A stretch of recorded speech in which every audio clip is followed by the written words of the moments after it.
Okay, अभी तक हम लोग एनर्जी के बारे में बात करना हमने स्टार्ट कर दी थी और हमने एनर्जी में काइनेटिक एनर्जी के बारे में बातें कर ली है। साथ में हमने काइनेटिक एनर्जी में वर्क एनर्जी थ्योरम देखा था, इसकी हेल्प से हमने कुछ क्वेश्चंस की प्रैक्टिस भी कर चुके हैं, राइट। अब मैं आगे बढ़ रहा हूं और हम एनर्जी में ही किसके बारे में बात करेंगे, अभी पोटेंशियल एनर्जी के बारे में बात करेंगे।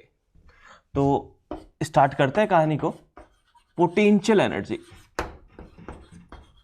पोटेंशियल एनर्जी को हम यू से रिप्रेजेंट कर रहे हैं, ठीक है। और पोटेंशियल एनर्जी है क्या? पोटेंशियल एनर्जी है energy possessed by a body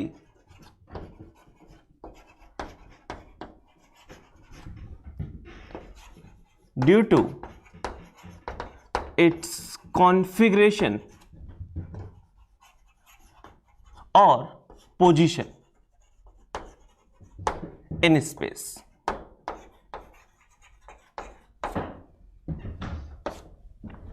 कि मेरे पास एक बॉडी है, ठीक है, वो किस स्टेट में रखी हुई है, ठीक है। जैसे कि हम स्प्रिंग की अगर बात करें तो स्प्रिंग अगर कंप्रेस स्टेट में है या फिर स्प्रिंग एक्सपांडेड स्टेट में, स्प्रिंग में कुछ कंप्रेशन है या फिर एक्सपांशन है, तो उस केस में कितना एक्सपांशन और कितना कंप्रेशन है, इसके बेसिस पे उसकी पोटेंशियल एनर्जी डिसाइड होगी, राइट।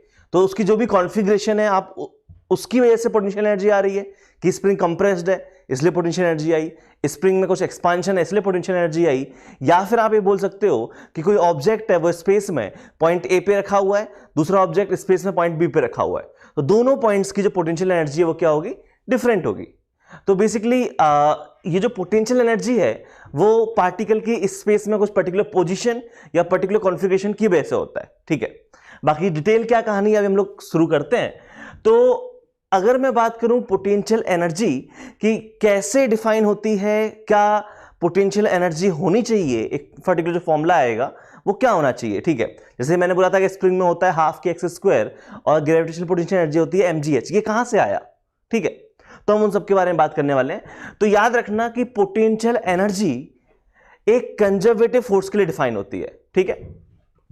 ये जो पॉइंट है, ये पॉइंट याद रखना कि potential energy is defined only for conservative forces। Conservative forces क्या हैं और नॉन कंजर्वेटिव फोर्सेस क्या हैं वो हम क्लास में आगे चल के बात करने वाले हैं। लेकिन ये समझो कि एक पर्टिकुलर टाइप का फोर्स है, इसको हम कंजर्वेटिव फोर्स बोल रहे हैं, और पोटेंशियल एनर्जी सिर्फ और सिर्फ कंजर्वेटिव फोर्स के लिए डिफाइन होगी। अब यहां पे जैसे स्प्रिंग फोर्स है वो एक कंजर्वेटिव फोर्स है, ठीक है। ग्रेविटेशनल जो है वो एक कंजर्वेटिव फोर्स है। इलेक्ट्रोस्टैटिक में जो फोर्स होता है हमारा, फोर्स ऑफ अट्रैक्शन बोल दो या फोर्स ऑफ रिपल्शन बोल दो, कूलम्ब्स लॉ के थ्रू जो आता है, वो भी हमारा कैसा है, एक कंजर्वेटिव फोर्स है, ठीक है। तो क्या होते हैं कंजर्वेटिव फोर्स, अभी हम लोग बात करेंगे, बट ये चीज समझो कि पोटेंशियल एनर्जी सिर्फ और सिर्फ कंजर्वेटिव फोर्स के लिए डिफाइन होगी। और हमें ये पता है कि कंजर्वेटिव फोर्सेस बहुत सारे हो सकते हैं, तो उसी तरीके से पोटेंशियल एनर्जी भी बहुत सारी होती है, ठीक है। कि हमारे पास ग्रेविटेशनल पोटेंशियल एनर्जी होती है, स्प्रिंग पोटेंशियल एनर्जी होती है, इलेक्ट्रोस्टैटिक पोटेंशियल एनर्जी है ना, देन मैग्नेटिक पोटेंशियल एनर्जी है। तो ये सारी जो पोटेंशियल एनर्जी है वो इसलिए है क्योंकि हमारे पास डिफरेंट डिफरेंट कंजर्वेटिव फोर्स हो सकते हैं, और अगर कोई भी कंजर्वेटिव फोर्स होगा तो उसके लिए पोटेंशियल एनर्जी डिफाइन होगी ही होगी। अब कैसे डिफाइन होगी पोटेंशियल एनर्जी, तो होता क्या है कि पोटेंशियल एनर्जी जो डिफाइन होती है, तो नेक्स्ट पॉइंट सुनो कि पोटेंशियल एनर्जी है क्या, तो कैसे डिफाइन होगी, तो ये होगा कि change in potential energy associated with conservative force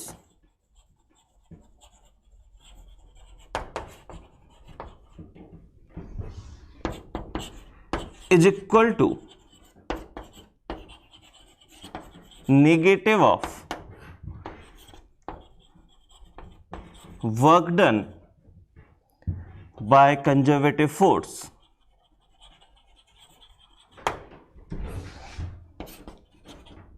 work done by conservative force to move a body from reference point two given point. तो बेसिकली अगर मैं बात करूं ऐसी चेंज इन पोटेंशियल एनर्जी नहीं, पोटेंशियल एनर्जी की अगर मैं बात करूं, ठीक है, तो जो पोटेंशियल एनर्जी है वो हमारी क्या है कि एक रेफरेंस पॉइंट है, रेफरेंस पॉइंट से हम अपनी बॉडी को किसी गिवन पॉइंट पे लेके आ रहे हैं, तो उस कंजर्वेटिव फोर्स ने जो वर्क डन किया उसका जो नेगेटिव होगा, ठीक है, वो हमारा चेंज इन पोटेंशियल एनर्जी के इक्वल होगा। क्या कहना चाह रहा हूं अभी समझ में आएगा कि जो चेंज इन पोटेंशियल एनर्जी है वो होगा negative of work done by conservative force. ये वो डेफिनेशन है जिसकी हेल्प से हम डिफरेंट टाइप के पोटेंशियल एनर्जी के पोटेंशियल एनर्जी निकालना सीखेंगे। ग्रेविटेशनल पोटेंशियल एनर्जी यहीं से निकालेंगे इसी फॉर्मूले को यूज करके, स्प्रिंग पोटेंशियल एनर्जी भी इसी फॉर्मूले को यूज करके निकालेंगे, ठीक है। और आज हम लोग अभी इन दो पोटेंशियल एनर्जी के बारे में ही बातें कर रहे हैं, बाकी के बारे में बातें नहीं कर रहे हैं, ठीक है। तो ये क्या लिखा हुआ है, ये लिखा हुआ है कि हम कर क्या रहे हैं, हम एक पॉइंट को, ठीक है, हम एक पॉइंट, हमें अपनी बॉडी को, ये हमारा रेफरेंस पॉइंट है मान लेते हैं, रेफरेंस पॉइंट से हम इस बॉडी को किसी पॉइंट पी पे लेके आ रहे हैं। तो यहां पे क्या रहा होगा, कुछ ना कुछ एक फोर्स रहा होगा। ये एक फोर्स है जिसको मैं एफ सी बोल देता हूं, कंजर्वेटिव फोर्स।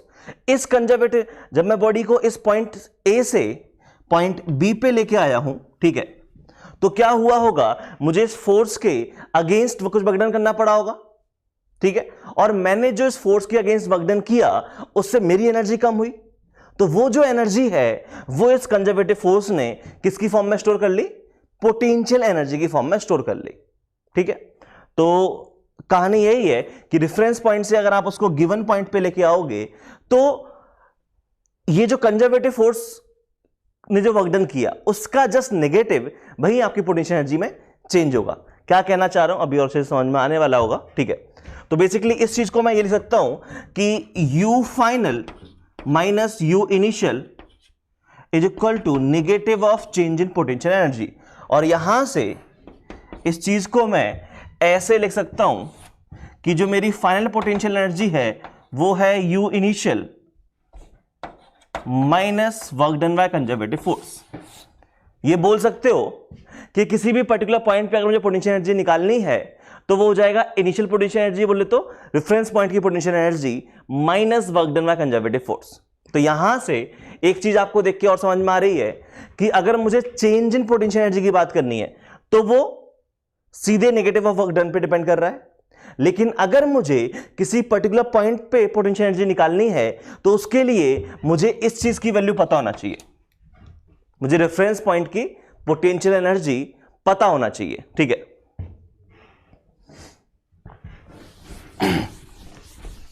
अभी कहानी समझ में आएगी तो थोड़ा वेट करो। और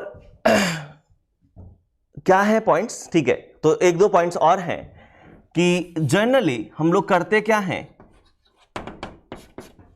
जनरली जो हमारा रेफरेंस पॉइंट है, ठीक है, तो potential energy of reference point is taken as 0। Generally ऐसा होता है, अगर हमें रेफरेंस पॉइंट की पोटेंशियल एनर्जी ना गिवन हो तो हम जनरली ऐसा करते हैं, ठीक है, अदरवाइज हमें रेफरेंस पॉइंट की पोटेंशियल एनर्जी गिवन होगी। उसके बाद जो सेकंड पॉइंट है वो ये है कि पोटेंशियल एनर्जी, जिसको potential energy of any point, potential energy of any, potential energy at any point होगा एक्चुअली, जिसको आप चाहो तो एब्सोल्यूट पोटेंशियल एनर्जी भी बोलते हो, कि मुझे किसी पर्टिकुलर पॉइंट पे पोटेंशियल एनर्जी निकालनी है, तो किसी पर्टिकुलर पॉइंट पोटेंशियल एनर्जी निकालनी है तो उसको बोल रहे हैं absolute potential energy depends on reference point. कि आपकी जो रेफरेंस पॉइंट है, ध्यान से देखो, यू फाइनल क्या था, U nought minus W C. U nought क्या बोल दिया मैंने, रेफरेंस पॉइंट की पोटेंशियल एनर्जी को, यू आई, ठीक है। तो इस चीज पे डिपेंड कर रहा है, राइट। आपको किसी पर्टिकुलर पॉइंट की पोटेंशियल एनर्जी निकालनी है तो आपको रेफरेंस पॉइंट की पोटेंशियल एनर्जी पता होना चाहिए। लेकिन अगर मैं बात करूं यहां पे चेंज इन पोटेंशियल एनर्जी की, change in potential energy is independent of reference point या independent of potential of reference, potential energy of reference point, क्योंकि यहां पे जो चेंज है वो है negative of work done by conservative force. तो ये सिर्फ और सिर्फ डिपेंड कर रहा है कि कंजर्वेटिव फोर्स ने जो वर्क डन किया उसकी नेगेटिव कितनी वैल्यू है, बस। इसको कोई मतलब नहीं है चेंज को कि यहां पे ये जो रेफरेंस पॉइंट थी उसकी पोटेंशियल एनर्जी क्या है, ठीक है।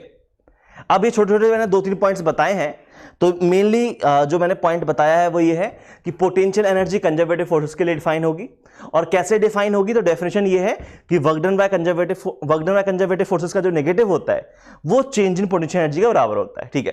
अब क्या कहानी है वो हम लोग अब सही में समझते हैं। तो मैं एक एक करके स्टडी करता हूं। सबसे पहले मैं स्टडी करता हूं ग्रेविटेशनल पोटेंशियल एनर्जी की, ठीक है, और उसके थ्रू अब मुझे चीजें समझ में आना शुरू होंगी। तो पहले मैं बात कर रहा हूं किसके बारे में, ग्रेविटेशनल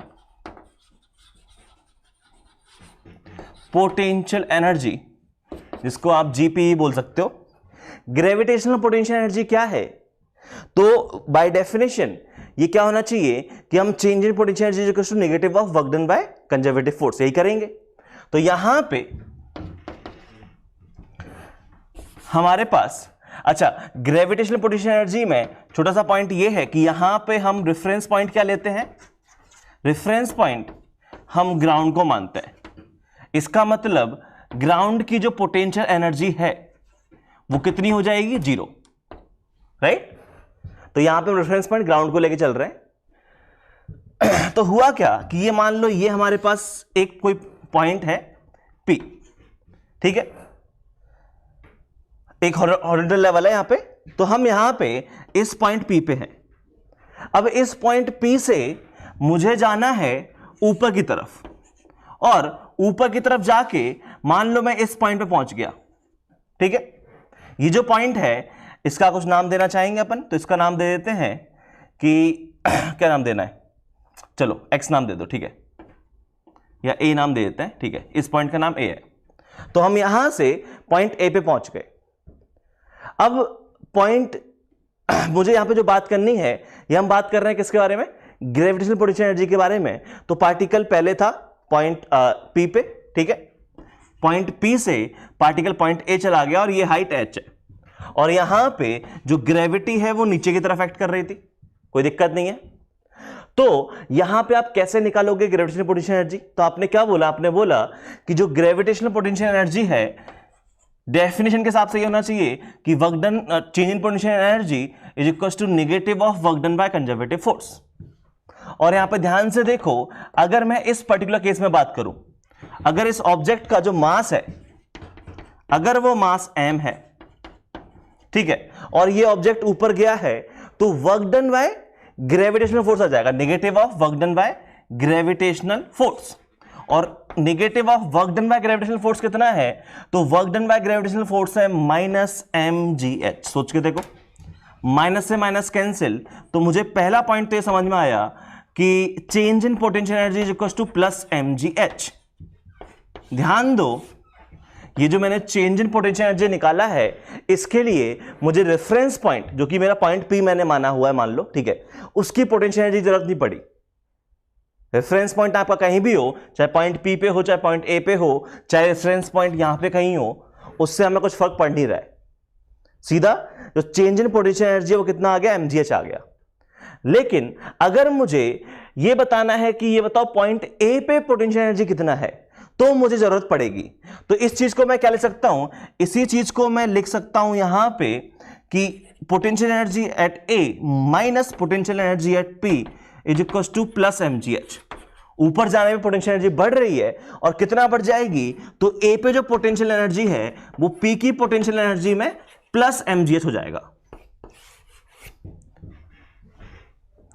तो मुझे इस पॉइंट A की पोटेंशियल एनर्जी निकालने के लिए P की पोटेंशियल एनर्जी पता होना चाहिए। तो ये वही कहानी है कि अगर चेंज की बात कर रहे हो तो कोई दिक्कत नहीं है, लेकिन अगर आप चेंज की बात नहीं कर रहे हो तो फर्क पड़ता है कि P की पोटेंशियल एनर्जी क्या है, ठीक है। तो ये तो हमने बात की कि अगर पार्टिकल ऊपर जा रहा है तो। अब अगर मैं बात करूं कि मान लो ये जो मेरा पार्टिकल है वो अच्छा, ऊपर में भी और क्या बात करना चाह रहा हूं, मैं बात करना चाह रहा हूं मान लो ऊपर पार्टिकल पॉइंट ए की जगह ना जाके पार्टिकल ऐसे कुछ जाता कि पहले यहां जाता और फिर यहां पहुंच जाता, ऐसे जाता पॉइंट बी पे, ठीक है। और एक है कि पार्टिकल यहां से ऐसे कुछ जाता पॉइंट सी पे। ये 3 पॉइंट मैंने बात की, पॉइंट ए, पॉइंट बी और पॉइंट सी, ठीक है। और एक और पॉइंट मान लो पार्टिकल पॉइंट डी पे जा रहा है ऐसे कुछ रैंडम पाथ फॉलो करते हुए ऊपर यहां पे। तो क्या आप ये बता सकते हो कि जो पोटेंशियल एनर्जी है वो बी पे क्या होगी, सी पे क्या होगी, डी पे क्या होगी? ए पे तो आपने बता दी, ए पे कितनी बता दी, यूपी प्लस एमजीएच। अगर मैं बात करूं पोटेंशियल एनर्जी किसके लिए, बी के लिए, सी के लिए और डी के लिए, तो ध्यान दो कि यहां पे जब मैं बी के लिए पोटेंशियल एनर्जी निकालूंगा तो क्या होगा, वो यही होगा कि चेंज इन पोटेंशियल एनर्जी जो to negative of work done by conservative force, है ना, जो कि negative of work done by gravity आ जाएगा। अब अगर मैं बात करूं कि पार्टिकल चाहे ए से पी से ए जाए, चाहे पी से बी जाए, चाहे पी से सी जाए और चाहे पी से डी जाए, क्या वर्क डन बाय ग्रेविटी हर एक केस में एमजीएच आने वाला है? ये जी समझ पा रहे हो? ये चीज ध्यान रखो, हम पहले ही पढ़ चुके हैं कि कहां लिखूं पॉइंट, इधर लिख दूं कि ये जो work done by gravitational force था, ठीक है ना, तो work done by gravitational force जो कि कंजर्वेटिव फोर्स होता है, ठीक है, तो work done by conservative forces इस पर्टिकुलर केस में हमारा कौन सा है, ग्रेविटेशनल फोर्स, ठीक है। तो work done by gravitational force is independent of path. Particle यहां पे अगर क्या पाथ फॉलो किया उससे फर्क नहीं पड़ रहा है, पार्टिकल क्या गया है, क्या पार्टिकल वाई डायरेक्शन में ए पे गया हो, चाहे बी पे गया हो, चाहे सी पे गया हो, चाहे डी पे गया हो, हर एक केस में डिस्प्लेसमेंट कितना है वाई डायरेक्शन में, ऊपर की तरफ एच है, तो हर एक केस में जो work done by gravitational force आएगा वो कितना आ जाएगा, माइनस mgh। तो आई थिंक ये पॉइंट आपको समझ में भी आ रहा होगा कि अगर मैं पोटेंशियल एनर्जी यहां पे किसी भी पॉइंट की निकालूं, मैं पोटेंशियल एनर्जी चाहे यहां पे ए की निकालूं, चाहे यहां पे बी की निकालूं, चाहे सी की निकालूं, चाहे डी की निकालूं, हर एक की पोटेंशियल एनर्जी सेम है। और कितनी है, जो हर एक की पोटेंशियल एनर्जी है वो है potential energy of P plus mgh। ये जी समझ पा रहे हो? पक्का? ठीक है। तो इस तरीके से हमने किसी भी पॉइंट की पोटेंशियल एनर्जी निकाल ली, ठीक है। उसके बाद अगर मैं बात करूं कि मैं पार्टिकल को ऊपर ना ले जाके नीचे की तरफ लेके आता, ठीक है, ऊपर ना ले जाके अगर हम पार्टिकल को नीचे की तरफ लेके आ रहे हैं बोले, तो ये जो पॉइंट P से मान लेते हैं कि पार्टिकल हमारा यहां कहीं आ रहा होता, पॉइंट X पे आ रहा होता, और कितना हाइट नीचे आया है, तो मान लेते हैं पार्टिकल h हाइट नीचे आया है, ग्रेविटी फिर से नीचे की तरफ लगेगी और आप यहां से फिर से वही बात करोगे कि change in potential energy equals to negative of work done by gravity. और इस पर्टिकुलर केस में जो वर्क डन बाय ग्रेविटी है वो कितना है, प्लस mgh है। ध्यान से देखो, मास है, ठीक है। तो इस पर्टिकुलर केस में जो पोटेंशियल एनर्जी में चेंज आया है वो निगेटिव आया है। तो मैंने यहां पे दो चीज ऑब्जर्व की कि अगर मैं ग्रेविटी नीचे की तरफ लग रही है और अगर मैं ऊपर की तरफ जा रहा हूं तो मेरी पोटेंशियल एनर्जी क्या हो रही है, बढ़ रही है, प्लस mgh हो रहा था, राइट। और अगर मैं ग्रेविटी नीचे की तरफ लग रही है और मैं भी नीचे की तरफ आ रहा हूं तो मेरी पोटेंशियल एनर्जी क्या हो रही है, कम हो रही है, माइनस mgh। चेंज जो है वो नेगेटिव है, ठीक है। तो ये छोटा सा पॉइंट याद रखना। उसके बाद तो वही कहानी है कि अगर मुझे यहां पे पोटेंशियल एनर्जी निकालनी है x की, तो ux minus UP is equal to minus mgh, तो नीचे आने पे पोटेंशियल एनर्जी कम हो रही है, तो ux कितना हो जाएगा, potential energy of point P minus mgh, क्योंकि हमारी mgh एनर्जी कम हो जाएगी पोटेंशियल एनर्जी। तो अगर यहां पे x की जगह पे मेरे पास ये पॉइंट होता w, ये होता x और ये होता y, अब चाहे आप घूम के कैसे भी आओ, इन सारे पॉइंट की पोटेंशियल एनर्जी कैसी होगी, सेम होगी। तो यहां पे ux, uw, uy ये हर एक केस में सेम है और वो है यूपी माइनस mgh। तो बेसिकली पॉइंट क्या है, पॉइंट ये है कि अगर मैं बात कर रहा हूं, ये याद रखो मैं किसके लिए बात कर रहा हूं, ग्रेविटेशनल पोटेंशियल एनर्जी के लिए बात कर रहा हूं। जो भी मैंने सारे पॉइंट्स बोले हैं वो मैंने सिर्फ और सिर्फ ग्रेविटेशनल पोटेंशियल एनर्जी के लिए बोले हैं, पोटेंशियल एनर्जी के लिए नहीं बोले, सिर्फ ग्रेविटेशनल पोटेंशियल एनर्जी के लिए। स्प्रिंग पोटेंशियल एनर्जी में अलग कहानी होगी, ठीक है। तो ग्रेविटेशनल पोटेंशियल एनर्जी में मैंने कौन कौन से पॉइंट बोले हैं। पहला पॉइंट तो हम लोगों ने ये सीखा कि change in potential energy is equal to negative of work done by conservative force, वो तो हमेशा ट्रू है। जब मैंने ग्रेविटेशनल फोर्स के रेफरेंस में बात की तो ग्रेविटेशनल फोर्स हमारा कैसा हो गया, एक कंजर्वेटिव फोर्स है। अब वो कंजर्वेटिव है कि नहीं है वो मैं क्लास के एंड में बात करूंगा, ठीक है। लेकिन अभी के लिए हमारा ग्रेविटेशनल फोर्स कैसा है, कंजर्वेटिव फोर्स है। अब ग्रेविटेशनल फोर्स कंजर्वेटिव फोर्स है तो मैं कैसे निकालूंगा पोटेंशियल एनर्जी क्या होगी किसी पॉइंट पी पे। तो मैंने बोला कि सिंपल सी कहानी है कि अगर आप किसी पॉइंट से, ठीक है, अब आपको यह भी समझ में आ गया कि चाहे मैं इस पॉइंट की बात करूं, चाहे पार्टिकल यहां पे होता चाहे यहां पे होता, पार्टिकल इस हॉरिजॉन्टल लाइन में किसी भी पॉइंट पे होता, हर पॉइंट पे पोटेंशियल एनर्जी क्या है, सेम है। ये प्रूफ किया हुआ है मैंने, ठीक है, ये दोनों जो स्टेटमेंट लिखे हुए। तो फर्स्ट पॉइंट तो हमको समझ में आया कि जो ग्रेविटेशनल पोटेंशियल एनर्जी होती है वो हॉरिजॉन्टल लेवल पे क्या होती है, सेम होती है। अगर कोई पॉइंट है सेम हॉरिजॉन्टल लेवल पे है तो उन सब पॉइंट्स की पोटेंशियल एनर्जी जो है वो कैसी होगी, सेम होगी, फर्स्ट पॉइंट। दूसरा पॉइंट ये समझ में आया कि अगर मैं रेफरेंस पॉइंट से या मैं किसी भी गिवन पॉइंट से ऊपर की तरफ जा रहा हूं तो मेरी पोटेंशियल एनर्जी क्या हो रही है, बढ़ रही है। और अगर मैं नीचे की तरफ आ रहा हूं तो मेरी पोटेंशियल एनर्जी क्या हो रही है, कम हो रही है। ये चीज समझ में आया। और साथ में मैंने एक चीज और ऑब्जर्व की कि जो एब्सोल्यूट पोटेंशियल एनर्जी है वो डिपेंड करती है रेफरेंस पॉइंट की पोटेंशियल एनर्जी पे। लेकिन अगर मैं बात करूं किसके बारे में, चेंज के बारे में बात करूं, तो ध्यान दो कि इन दोनों पॉइंट्स के बीच में जो पोटेंशियल एनर्जी है उसका चेंज क्या है, प्लस mgh। इन दोनों पॉइंट्स के बीच में जो पोटेंशियल एनर्जी है उनका चेंज क्या है, माइनस mgh। हम इस पॉइंट के रिस्पेक्ट में बात कर रहे हैं, ऊपर गए तो प्लस mgh, नीचे गए तो माइनस mgh, चेंज की बात कर रहे हैं, ठीक है। और हमने क्या देखा, बस यही कहानी है। ये 3-4 पॉइंट देखें सिंपल से, आई थिंक सारे पॉइंट समझ में आए होंगे, ठीक है।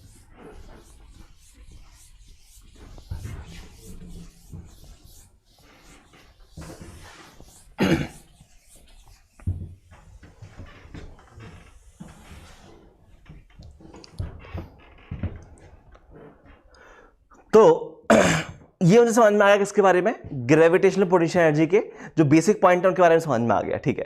तो अगर कोई मेरे को बोले कि यहां पे आपके पास ये है ग्राउंड, ठीक है, और इस पॉइंट जो कि है यहां से 20 मीटर की हाइट पे और इसका मास है लेट्स सपोज 10 kg, 10 kg नहीं 5 kg ले लेते हैं, ठीक है। तो बताओ इस पॉइंट की जो पोटेंशियल एनर्जी, इस जो मास की पोटेंशियल एनर्जी है वो क्या होगी। और ये जो पॉइंट है, ठीक है, ये पॉइंट यहां पे क्या होता तो ये ग्राउंड है, ग्राउंड की रेफरेंस पोटेंशियल एनर्जी हम कितना लेके चल रहे हैं, 0 लेके चल रहे हैं, ठीक है। हमें इस मास की पोटेंशियल एनर्जी निकालनी है जो कि यहां से 20 मीटर की हाइट पे ऊपर रखा हुआ है। तो अगर मैं बात करूं इसकी पोटेंशियल एनर्जी की, अगर मैं इसकी पोटेंशियल एनर्जी, इसका नाम अगर ए होता तो potential energy of particle A at a given point वो कितना हो जाएगा, रेफरेंस पॉइंट से ऊपर जा रहे हैं, राइट, ग्रेविटी ऐसे नीचे की तरफ लग रही होगी, हम रेफरेंस पॉइंट से ऊपर की तरफ जा रहे हैं तो क्या हो जाएगा, u0 प्लस mgh। ऊपर जाने पे पोटेंशियल एनर्जी बढ़नी चाहिए और यहां पे इस पर्टिकुलर केस में u0 की वैल्यू 0 है क्योंकि ग्राउंड है, राइट। और यहां पे ऊपर जाने पे प्लस mgh, तो ये कितना हो गया, मास है 5, g की वैल्यू 10 और h कितना है 20। तो ये कि तुम्हारा कितना आ गया, ये आ जाएगा 200 इंटू 5 1000 जूल। इतनी हमारी इस बॉडी की पोटेंशियल एनर्जी होगी। अगर इसी केस में मान लो एक और बॉडी होती यहां पे बी पे, ठीक है, तो इस दूसरी बॉडी की जिसका मास भी चलो 5 kg होता, उसकी पोटेंशियल एनर्जी भी कितनी होती, सेम ही होती, क्योंकि दोनों सेम हॉरिजॉन्टल लेवल पे बचपन में सिखाया गया, ठीक है। बाकी अगर मैं ये बात करता कि मान लो हमारे पास ये पॉइंट दिया हुआ है आपको, ठीक है, कि इस पॉइंट पे जो पोटेंशियल एनर्जी है वो आपको गिवन है कितना, लेट्स सपोज 100 जूल। ठीक है, आपको ये बताना है कि इस पॉइंट पे जो कि ये डिस्टेंस है 4 मीटर और ये डिस्टेंस है 3 मीटर, ये पॉइंट बी है, इसका मास जो है वो फिर से चलो 5 kg है। ठीक है, अब आपको बोला गया है कि ये बताओ पॉइंट बी पे पोटेंशियल एनर्जी कितनी होगी। तो सिंपल सी कहानी है, चाहो तो आप इस पॉइंट पे निकालो, चाहो आप इस पॉइंट पे निकालो, दोनों पॉइंट पे पोटेंशियल एनर्जी क्या आएगी, सेम आएगी, क्योंकि सेम लेवल पे हम लोग बात कर रहे हैं। तो कितनी पोटेंशियल एनर्जी आ जाएगी बी की, तो वो आ जाएगी कि हम ए से बात कर रहे हैं तो यू ए, ये देखो क्या बोल रहा हूं मैं, ये बोल रहा हूं कि यहां पे नीचे की तरफ लग रहा है जी और हम ऊपर से नीचे आ रहे हैं, तो पोटेंशियल एनर्जी क्या होगी, कम होगी। और कितना कम होगी, तो जो चेंज है, चेंज कितना होगा, चेंज नेगेटिव होगा -mgh। तो अगर मैं बात करूं इसकी पोटेंशियल एनर्जी यूए है, तो नीचे आने पे mgh कम हो जानी चाहिए, वही लिखा हुआ है। तो कितना आ जाएगा, 100 में से mgh कम कर दो, mgh कितना है 5 × 10 × h की वैल्यू कितनी ली हमने 4, ये कितना हो गया 200। तो यहां पे पोटेंशियल एनर्जी अब बी जो है वो -100 जूल आ गई। ये जी समझ पा रहे हो, बहुत सिंपल सी कहानी है। ठीक है, ऊपर जा रहे हैं तो +mgh, नीचे आ रहे हैं तो -mgh, इतना पोटेंशियल एनर्जी में चेंज होगा। ठीक है, और सेम हॉरिजॉन्टल लेवल पे पोटेंशियल एनर्जी हमारी सेम होती है। ठीक है, अच्छा अब हम लोग आगे बात कर रहे हैं कि ये तो अगर पॉइंट मासेस हैं तो हमें समझ में आ गया। ठीक है, लेकिन सोचो अगर इस पॉइंट मास की जगह पे यहां पे एक रॉड रखी होती, ठीक है, यहां पे एक रॉड रखी होती, या यहां पे एक स्पेरिकल बॉडी होती जिसका साइज फाइनाइट होता, ठीक है, तो उस केस में क्या करना होता, तो उस केस में हम पोटेंशियल एनर्जी कैसे निकालते, तो वो हमारा जो कॉन्सेप्ट है वो है potential energy of continuous bodies.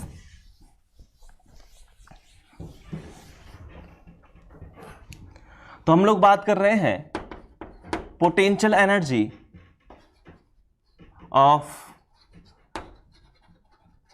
Continuous mass bodies कि बेसिकली मान लो हमारे पास एक रॉड होती, मास m, लेंथ l की, और ये हमारा ग्राउंड है, और ये हमने इस रॉड को रखा हुआ है।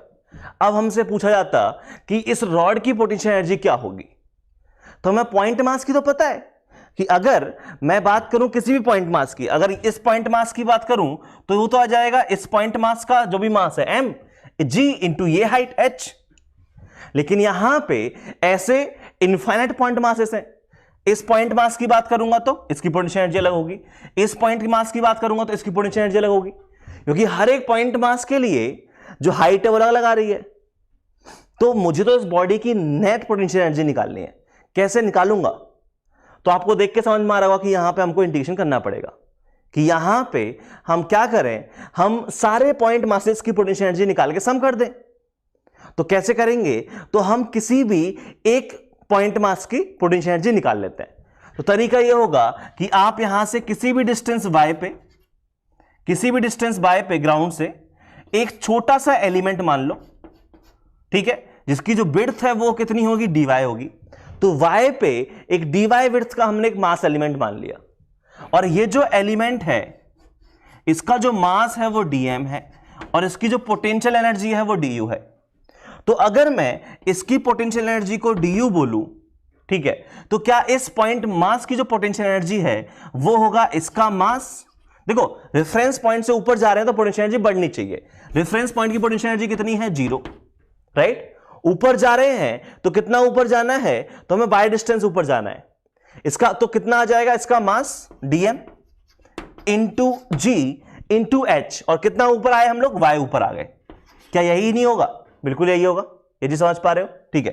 तो यहां से जो हमारा du आ गया वो आ गया dmgy। अब मुझे dm की वैल्यू निकालनी है, तो क्या dm की वैल्यू आपको इस क्वेश्चन को देख के समझ में आ रही है कि वो है m/l इंटू dy। कैसे निकाला, बहुत सिंपल सी कहानी है कि l लेंथ का मास m है तो 1 यूनिट का मास कितना हो जाएगा m/l, ठीक है, तो मुझे किसका मास निकालना है, मुझे निकालना है मास dy यूनिट का। तो dy यूनिट का मास कितना हो जाएगा, m/l इंटू dy, वही लिखा हुआ है। तो यहां पे dm की वैल्यू छाप देते हैं, ठीक है।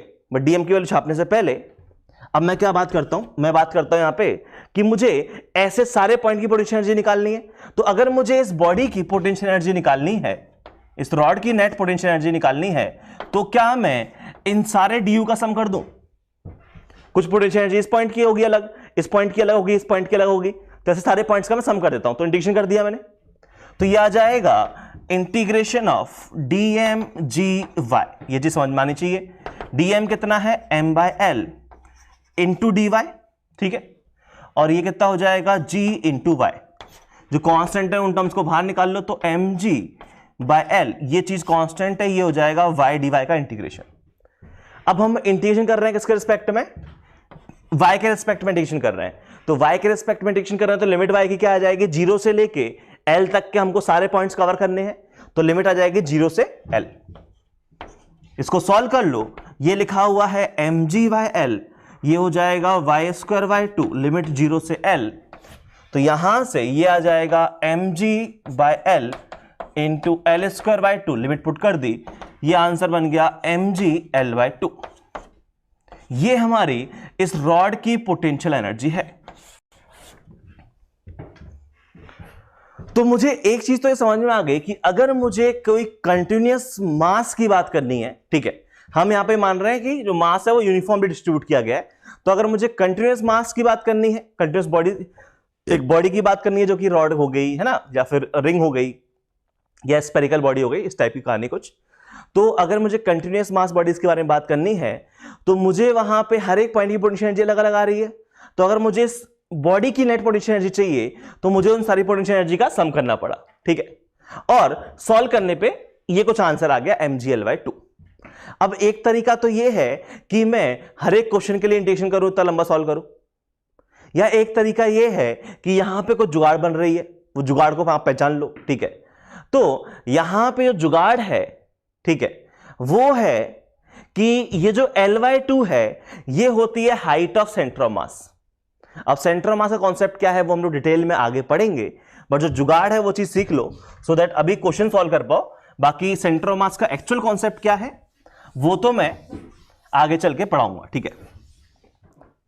तो यहां पे एक छोटी सी चीज ऑब्जर्व करने वाली है कि ये जो पोटेंशियल एनर्जी ऑफ रॉड आई, वो आई है mg इंटू l/2। इस चीज को आप mg into h centre of mass भी लिख सकते हो, ठीक है। यहां पे SCM क्या है, यहां पे जो HCM है वो है height of centre of mass, ठीक है। अब ये सेंटर ऑफ मास क्या होता है, ये नया कॉन्सेप्ट क्या आ गया, डिटेल हम लोग आगे पढ़ने वाले हैं, ठीक है। ये एक अच्छा चैप्टर है, पूरा कहानी है इसके ऊपर, लेकिन क्या छोटा सा कॉन्सेप्ट है। तो concept of centre of mass, एक छोटी सी बात ये है यहां पे कि अगर आपकी सिमेट्रिकल बॉडी हो, ठीक है, तो अगर आपके पास सिमेट्रिकल बॉडी है, तो for symmetrical bodies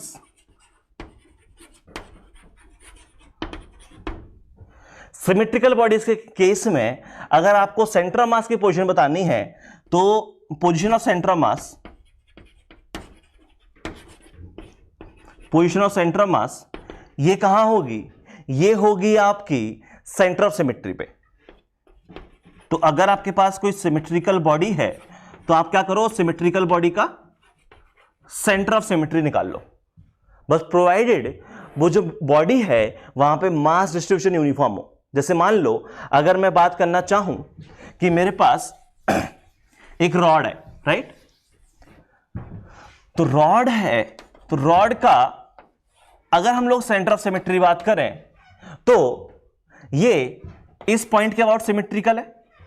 centre of symmetry क्या होता है, सेंटर ऑफ सिमेट्री होता है कि कोई दो एक्सिस के अबाउट सिमेट्रिकल होगा, उन दो एक्सिस का पॉइंट ऑफ इंटरसेक्शन इस सेंटर ऑफ सिमेट्री, राइट। तो इस एक्सिस के अबाउट सिमेट्रिकल है और इस एक्सिस के अबाउट सिमेट्रिकल जो सेंटर से पास हो रही है, जो मिड पॉइंट से पास हो रही है, तो इस पॉइंट पे कट किया। जो पॉइंट क्या है, इसका सेंटर है। अगर टोटल लेंथ L है तो ये डिस्टेंस हो जाएगा L/2, ये डिस्टेंस हो जाएगा L/2, और वही तो हम बोल रहे हैं कि ग्राउंड से हाइट कितनी हो गई L/2। S centre of mass क्या बोला हमने, ग्राउंड से हाइट, तो इसका सेंटर ऑफ मास कहां आ गया, यहां पे कहीं आ गया। अगर मान लो इसकी जगह पे हमारे पास एक स्क्वायर शेप की एक बॉडी होती कि ये लेंथ भी L है, ये लेंथ भी L है, तो यहां सेंटर ऑफ सिमेट्री क्या है, इसके अबाउट सिमेट्री है, इसके अबाउट सिमेट्री है, तो ये सेंटर हो जाएगा।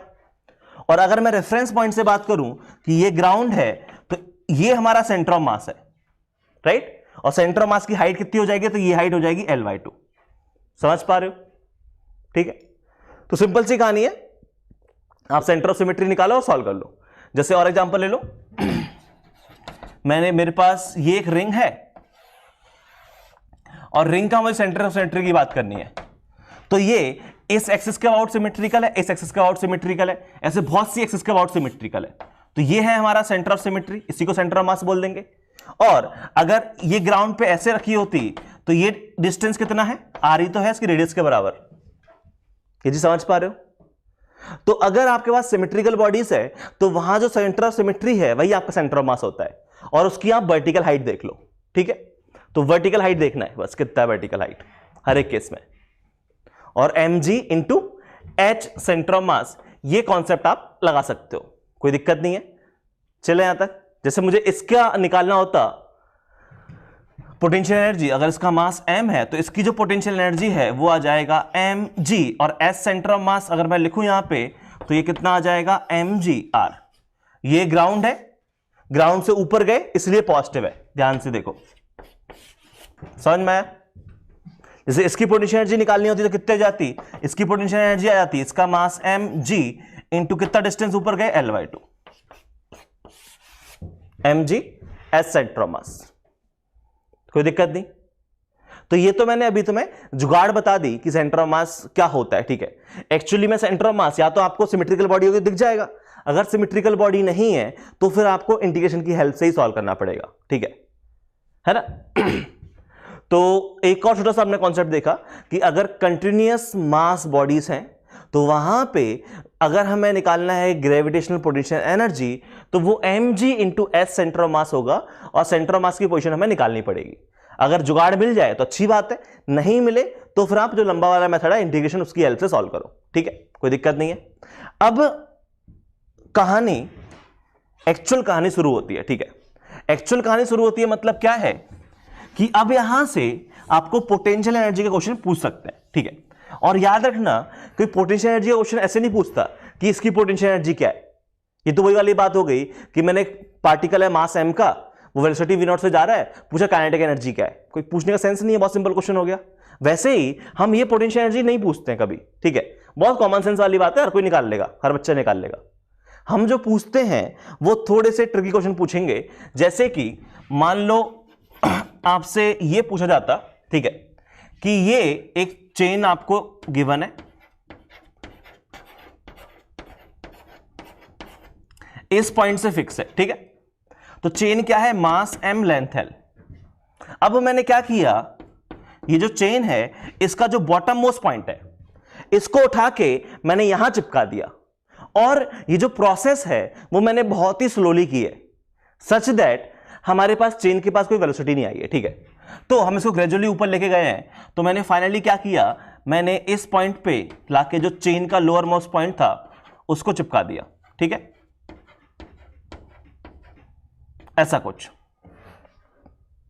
तो आपको देख के समझ में आ रहा होगा कि अगर लोअर मोस्ट पॉइंट को ले जाके ऐसे चिपकाऊंगा तो ये लेंथ कितनी हो जाएगी L/2, और ये लेंथ कितनी हो जाएगी L/2। अब आपको बोला गया कि ये जो एजेंट ने किया है उसको उठा के मैंने यहां चिपकाया है, तो आपको पूछा गया find work done by external agent. अगर आपने इसको उठा के ऐसे ऊपर चिपकाया है तो ये बताओ आपको कितना वर्क डन करना पड़ा होगा। तो जरा सोच के देखो, एक तो तरीका ये है आप वर्क एनर्जी थ्योरम लगा दो, ठीक है, वो एक तरीका बिल्कुल सही है। बाकी आप चाहो तो लॉजिकली सोच के दे सकते हो, ठीक है। वर्क एनर्जी थ्योरम हम लोग लास्ट क्लास में पढ़ चुके हैं, तो आज की क्लास में हम लोग लॉजिकल जो अप्रोच है, ठीक है, उसके बारे में बात करना चाहेंगे। तो अगर मैं इस चीज को लॉजिकली सोचना चाहूं, ठीक है, तो लॉजिकली क्या सोचोगे, तो आप बोलोगे कि यहां पे एक चीज समझो कि इनिशियली इस पॉइंट का सेंटर ऑफ मास ये है, कितने डिस्टेंस पे है, Ly2 डिस्टेंस पे, और बाद में जो सेंटर ऑफ मास है, इस रॉड का सेंटर ऑफ मास इसके सेंटर पे होगा, सॉरी इस रिंग जो भी हमारी चेन है इसका सेंटर ऑफ मास इसके सेंटर पे होगा, इस वाली चेन का सेंटर ऑफ मास इसके सेंटर पे होगा, और अगर मैं बात करूं तो ये Ly4 डिस्टेंस पे होगा और ये भी Ly4 डिस्टेंस पे होगा। ये चीज समझ पा रहे हो? तो एक्चुअली ये यहां से Ly4 नीचे है और यहां पे ये Ly2 नीचे है। ये चीज समझ पा रहे हो सेंटर ऑफ मास की कहानी? अब हमको बोला गया कि यहां पे एक्सटर्नल एजेंट ने कितना वर्क डन किया। क्या आपको यह चीज देख के समझ में आ रही है कि सेंटर ऑफ मास जो है, सेंटर ऑफ मास एक्चुअली पहले यहां था और अब सेंटर ऑफ मास यहां पहुंच गया है। तो सेंटर ऑफ मास जो है वो एक्चुअली ऊपर की तरफ गया है, राइट? सेंटर ऑफ मास अगर ऊपर की तरफ शिफ्ट हुआ है, मतलब इस चेन की पोटेंशियल एनर्जी इंक्रीज हुई होगी, डिक्रीज हुई होगी? इंक्रीज हुई होगी, ऑब्वियसली बात है, हम ऊपर जा रहे हैं तो प्लस mgh होता है चेंज, राइट? तो आपको देख के समझ में आना चाहिए इस पर्टिकुलर क्वेश्चन में लॉजिकली फील से कि ये जो भी एक्सटर्नल एजेंट ने वर्क डन किया होगा उससे इस चेन की पोटेंशियल एनर्जी में गेन हुआ होगा। तो जितना भी गेन हुआ है वो पूरी पूरी एनर्जी कहां से आई है? एक्सटर्नल एजेंट से तो आई है। तो आपको work done by external agent पूछा है, आप गेन इन पोटेंशियल एनर्जी निकाल दो। और पोटेंशियल एनर्जी में गेन कैसे निकालोगे? तो बहुत सिंपल सी बात है, इसको निकालने के दो तरीके हैं गेन निकालने के, ठीक है? अगर आप गेन निकालना चाहो तो दो अप्रोच है। एक अप्रोच तो बहुत सिंपल सी है कि यहां पे जो गेन हम बात कर रहे हैं, तो work done by external agent is equal to gain in potential energy. एक अप्रोच तो बहुत सिंपल सी है, गेन कैसे निकालते हैं? तो यह आ जाएगा mg इंटू एच, कितना मूव किया है, डेल्टा एच, राइट? हम ऊपर जा रहे हैं, तो हम कितना ऊपर जा रहे हैं? पहले Ly2 थे, बाद में Ly4 है, तो हम कितना ऊपर गए? हम ऊपर गए Ly4 डिस्टेंस। तो चेंज कितना आ जाएगा? जो भी चेंज आया पोटेंशियल एनर्जी में वो आया पॉजिटिव mg Ly4। इतना हमारा एक्सटर्नल एजेंट ने वर्क डन किया होगा। या आप चाहो तो गेन इन पोटेंशियल एनर्जी को ऐसे भी लिख सकते हो कि work done by external agent is equal to gain in potential energy. अगर पोटेंशियल एनर्जी में गेन हुआ है तो फाइनल पोटेंशियल एनर्जी ज्यादा होगी और इनिशियल पोटेंशियल एनर्जी कम होगी, तभी तो गेन हुआ है। फाइनल माइनस इनिशियल को चेंज बोलते हैं, ठीक है? तो फाइनल पोटेंशियल एनर्जी कितनी है? अब ये जो पॉइंट है, जो मैंने नेक्स्ट मेथड लिखा हुआ है कि फाइनल माइनस इनिशियल, तो आपको निकालनी है इसकी फाइनल पोटेंशियल एनर्जी कितनी है और इसकी इनिशियल पोटेंशियल एनर्जी कितनी है। और याद करो, मैंने थोड़ी देर पहले बताया था कि चेंज निकालने के लिए आपको रेफरेंस पॉइंट की जरूरत नहीं होती, लेकिन अगर आपको निकालना है कि एब्सोल्यूट पोटेंशियल एनर्जी क्या है, तो आपको रेफरेंस पॉइंट पता होना चाहिए, ठीक है? और सबसे अच्छी बात यह है, एक छोटा सा पॉइंट नोट डाउन कर लेना कि हम जो प्रॉब्लम सॉल्व कर रहे हैं यहां पे हमें कभी एब्सोल्यूट की बात करनी ही नहीं है, हमें हमेशा चेंज इन पोटेंशियल एनर्जी की ही बातें करनी होंगी। देखो गेन इन पोटेंशियल एनर्जी लिखा हुआ है कि कितना पोटेंशियल एनर्जी में गेन हुआ, वो भी चेंज ही होता है, राइट? तो अगर हमें चेंज की ही बातें करनी है तो रेफरेंस पॉइंट अगर क्वेश्चन में नहीं दिया है तो आप अपनी मर्जी से कहीं भी रेफरेंस पॉइंट मान लो, उससे कोई दिक्कत नहीं होगी, क्योंकि आपको चेंज की बात करनी है। तो रेफरेंस पॉइंट कहीं भी मान लोगे तो वो वैसे भी कैंसिल हो जाना है, ठीक है? क्या कहना चाह रहा हूं मैं ये कहना चाह रहा हूं कि मान लो कि अगर मैं इसको रेफरेंस पॉइंट मान लूं, आपकी मर्जी है, आप चाहो तो ग्राउंड को मान सकते थे, आप चाहो तो इस पॉइंट को मान लो। तो मैंने इसको रेफरेंस पॉइंट मान लिया और दोनों केस में सेम रेफरेंस पॉइंट रहेगा। तो इनिशियल पोटेंशियल एनर्जी अगर बात करोगे तो इनिशियल पोटेंशियल एनर्जी आपको देख के कितनी समझ में आ रही है? हम रेफरेंस पॉइंट से नीचे आ रहे हैं तो नेगेटिव होगी, क्योंकि रेफरेंस पॉइंट की पोटेंशियल एनर्जी मैं 0 मानता हूं, ठीक है? रेफरेंस पॉइंट की पोटेंशियल एनर्जी मैं 0 मान के चलता हूं। मैं नीचे आया तो डिक्रीज होगी, और कितना डिक्रीज होगी, तो इनिशियल 0 है, फाइनली एक डिक्रीज हो जाएगी, mgh डिक्रीज होगी, तो ये कितना डिक्रीज हो गई, माइनस mgl/2। इतनी है मेरी इनिशियल पोटेंशियल एनर्जी, और मेरी जो फाइनल पोटेंशियल एनर्जी है वो भी नेगेटिव है, mgl/4। सोच के देखो, यहां L/4 पे सेंटर ऑफ मास है, यहां L/2 पे सेंटर ऑफ मास है। वैल्यू छाप देते हैं तो U फाइनल कितना है, वो है मेरा माइनस mgl/4, और इनिशियल कितना है, वो है मेरा माइनस mgl/2। ध्यान से देखो, ये लिखा हुआ है mgl/2 माइनस mgl/4। सॉल्व करने पे जो आंसर आया वो आया प्लस mgl/4। क्या इस केस में भी या इस अप्रोच से भी आपका सेम आंसर आया? बिल्कुल सेम आंसर आया, राइट? तो आप, ये दो तरीके हैं, या तो आप डायरेक्ट चेंज लिख दो mg डेल्टा h, या आप चाहो तो u फाइनल माइनस इनिशियल कर दो, तो भी सेम कहानी आएगी। और याद रखना, रेफरेंस पॉइंट आप इसकी जगह कहीं और मानते तो भी आंसर सेम आता, उससे फर्क नहीं पड़ेगा। आप चाहो तो रेफरेंस पॉइंट यहां मान लो दोनों केस के लिए, और फिर सॉल्व करके देखो तो भी आंसर सेम आने वाला है, ठीक है। बाकी एक अप्रोच और थी, क्या, वर्क एनर्जी थ्योरम, आप वो भी लगा सकते थे, ठीक है। तो आई थिंक उससे सॉल्व करके देख लेना, वो मेथड नंबर 3 हो जाएगा, ठीक है, कोई बड़ी बात नहीं है। तो ये चीज समझ में आई क्या कहानी है? तो छोटे छोटे पॉइंट्स हैं पोटेंशियल एनर्जी में, इतना कुछ खास अभी तक हुआ नहीं है। सिंपल सी कहानी है कि ग्रेविटेशनल पोटेंशियल एनर्जी में हमें ऊपर जा रहा है तो प्लस mgh, नीचे जा रहा है तो माइनस mgh। एब्सोल्यूट निकालना है तो रेफरेंस पॉइंट चाहिए, चेंज निकालना है तो रेफरेंस पॉइंट की जरूरत नहीं पड़ रही है। इतनी सी कहानी है। बाकी अगर कंटिन्यूस मास बॉडीज की बात कर रहे हो तो आपको एस सेंटर ऑफ मास देखना पड़ेगा कि सेंटर ऑफ मास की हाइट क्या है रेफरेंस पॉइंट से, राइट? चलो, तो मैं अभी हटा रहा हूं, अब मैं कुछ क्वेश्चन सॉल्व करने के लिए दे रहा हूं। बहुत सिंपल सिंपल क्वेश्चन है, वो आपको सॉल्व करने होंगे, ठीक है।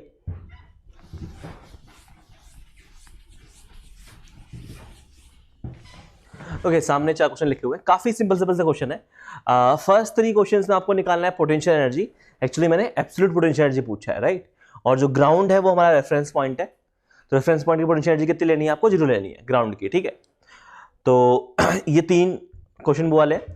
और एक क्वेश्चन है कि ये जो चेन है, ठीक है, मास m लेंथ l है, इसका Ly6 पार्ट जो है वो हैंग कर रहा है। अब हमको इस पार्ट को उठा के इस पूरी रिंग को इस हॉरिजॉन्टल सरफेस पे रखना है, ठीक है। किसको उठा के मैंने यहां पे रख दिया है, ठीक है। तो अब तुमको बोला गया है कि उस पर्टिकुलर टास्क के लिए जो एक्सटर्नल एजेंट है उसने कितना वर्क डन किया होगा। तो ये 4 क्वेश्चन काफी सिंपल है। सॉल्व करने के लिए टाइम मिलेगा, 4 क्वेश्चन है, 5 मिनट का टाइम मिलेगा, फटाफट सॉल्व करो।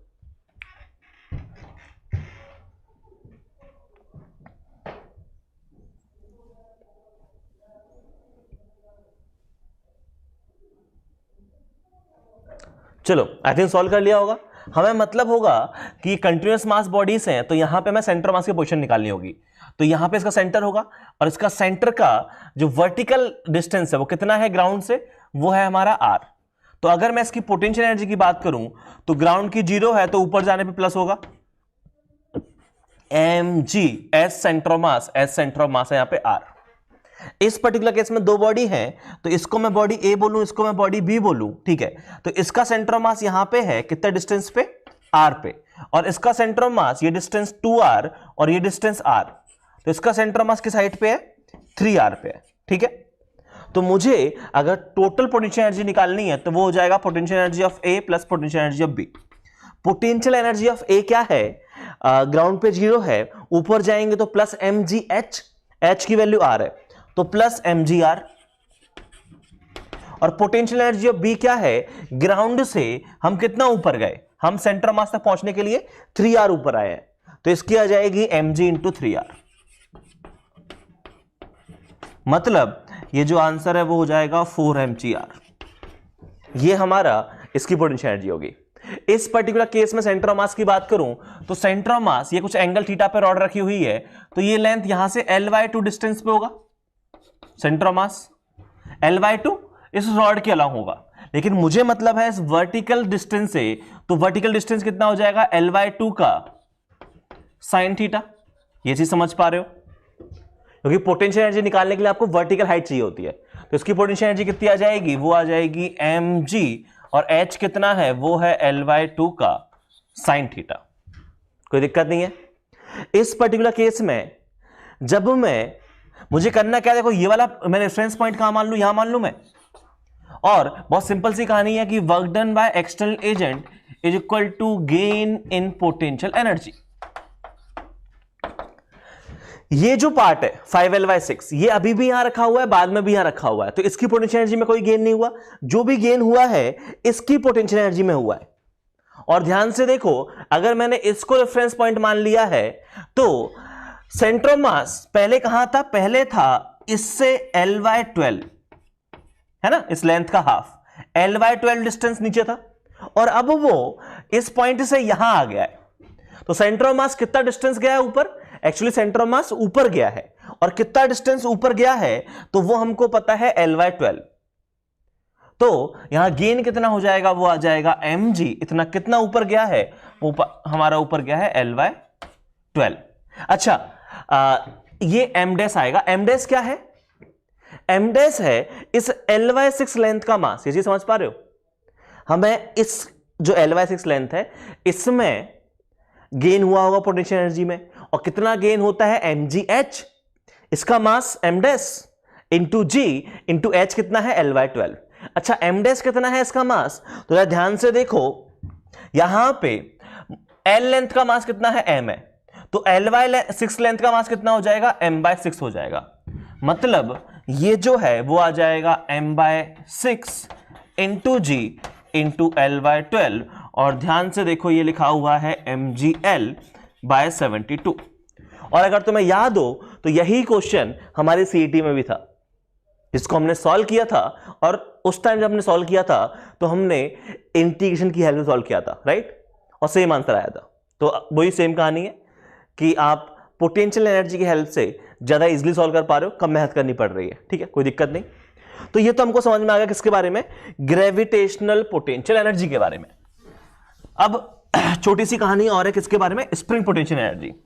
स्प्रिंग पोटेंशियल एनर्जी में कुछ ज्यादा खास है नहीं, देख लेते हैं वो भी कहानी। ये जो स्प्रिंग पोटेंशियल एनर्जी है, तो होगा क्या? होगा ये कि हमारे पास एक स्प्रिंग है, ठीक है, ऐसा कुछ मान लो, और ये जो स्प्रिंग है इसका स्प्रिंग कांस्टेंट K और अभी नेचुरल लेंथ में, और अगर ये नेचुरल लेंथ में है तो इसी को हम मानते हैं इसका रेफरेंस पॉइंट या रेफरेंस लाइन, कि नेचुरल लेंथ में मतलब ये रेफरेंस लाइन हमें गिवन है।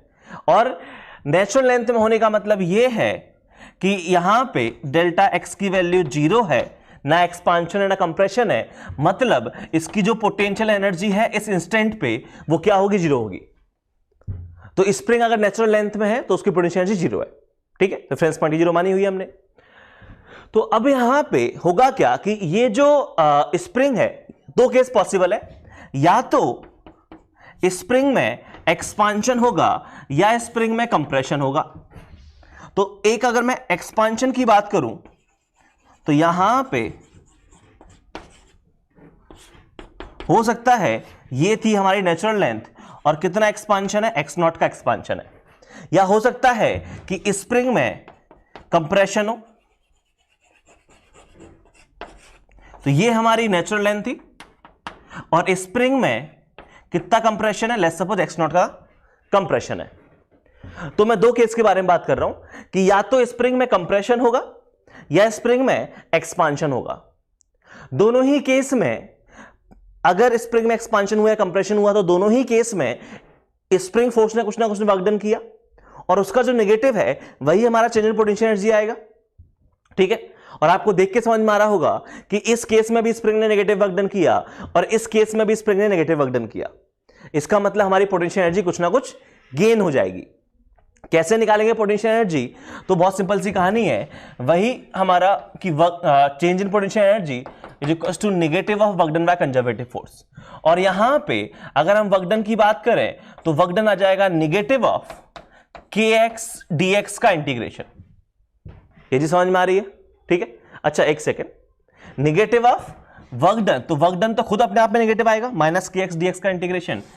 तो ये जो है नेगेटिव ऑफ इंटीग्रेशन ऑफ ये जो भी फोर्स है इंटू डी आर का इंटीग्रेशन, मतलब नेगेटिव ऑफ ये डॉट प्रोडक्ट लिखा हुआ है तो इसको आप लिख दोगे minus kx dx, I hope समझ पा रहे हो क्या लिखा हुआ है कहानी।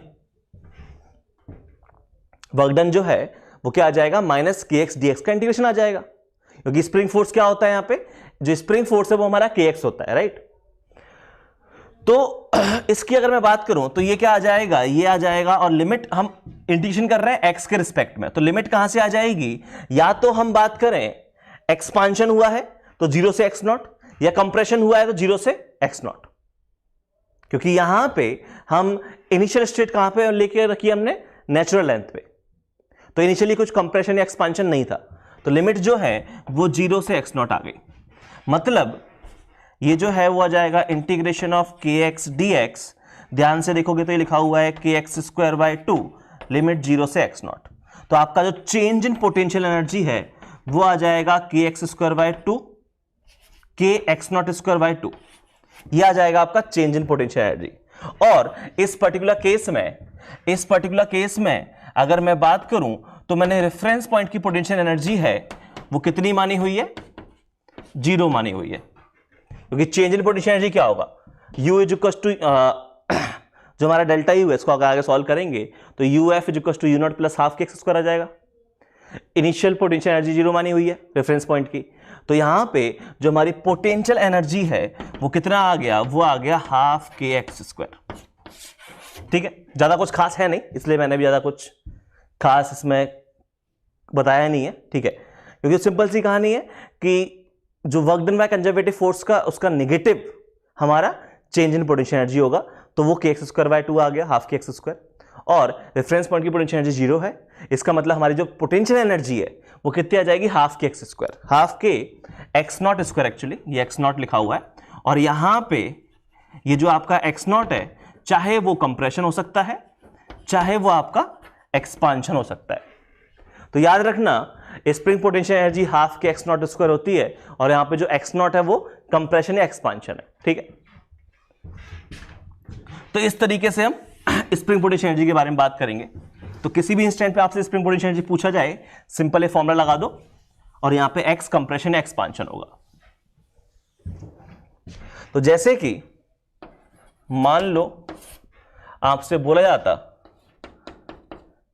कि एक स्प्रिंग है,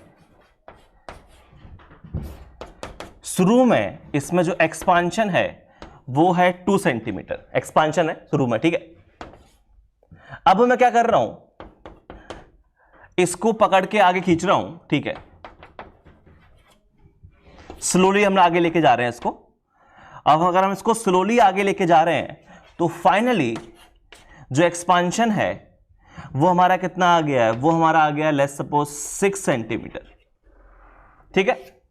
तो आपको बोला गया find work done by external agent, external agent ने कितना वर्क डन किया होगा। तो आपको ये चीज देख के समझ में आ रही होगी यहां पे कि हुआ क्या है, हम जैसे ही इस ब्लॉक को आगे लेके जा रहे हैं उसकी वजह से स्प्रिंग में एक्सपांशन हुआ, और स्प्रिंग में एक्सपांशन हुआ इसका मतलब स्प्रिंग की पोटेंशियल एनर्जी क्या हो गई, बढ़ गई। तो स्प्रिंग की पोटेंशियल एनर्जी किसकी वजह से बढ़ी, उस एक्सटर्नल एजेंट ने जो वर्क डन किया उसकी वजह से बढ़ी। मतलब क्या मैं ये बोल दूं यहां पे कि work done by external agent is equal to gain in potential energy, और गेन इन पोटेंशियल एनर्जी कैसे निकालते हैं, final potential energy minus initial potential energy. ये चीज समझ पा रहे हो, ठीक है। तो यहां पे इसको आप लिखोगे फाइनल पोटेंशियल एनर्जी कितनी है, फाइनल पोटेंशियल एनर्जी है हाफ के, अच्छा यहां पे के की वैल्यू लेट्स सपोज कुछ दी होती है आपको, ठीक है, तो के की वैल्यू मान लेते हैं आपको दी हुई है 20 न्यूटन पर सेंटीमीटर, ठीक है।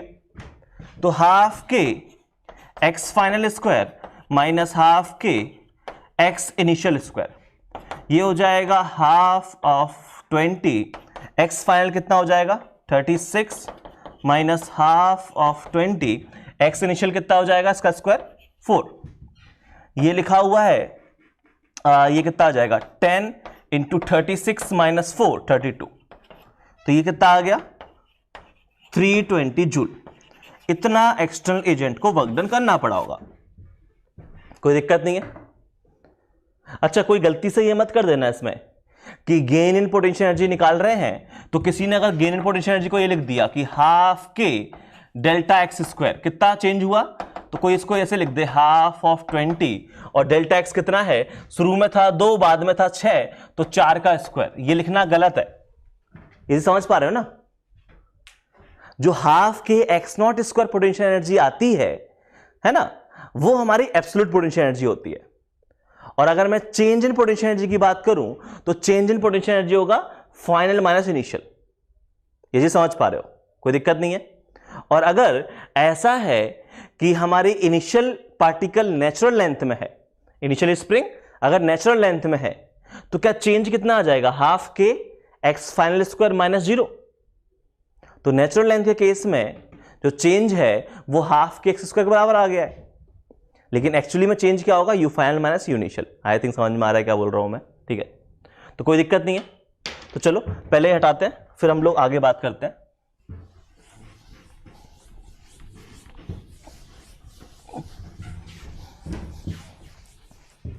ओके, अब मैं आगे बात कर रहा हूं कंजर्वेटिव फोर्सेस के बारे में, कि कंजर्वेटिव फोर्स क्या है।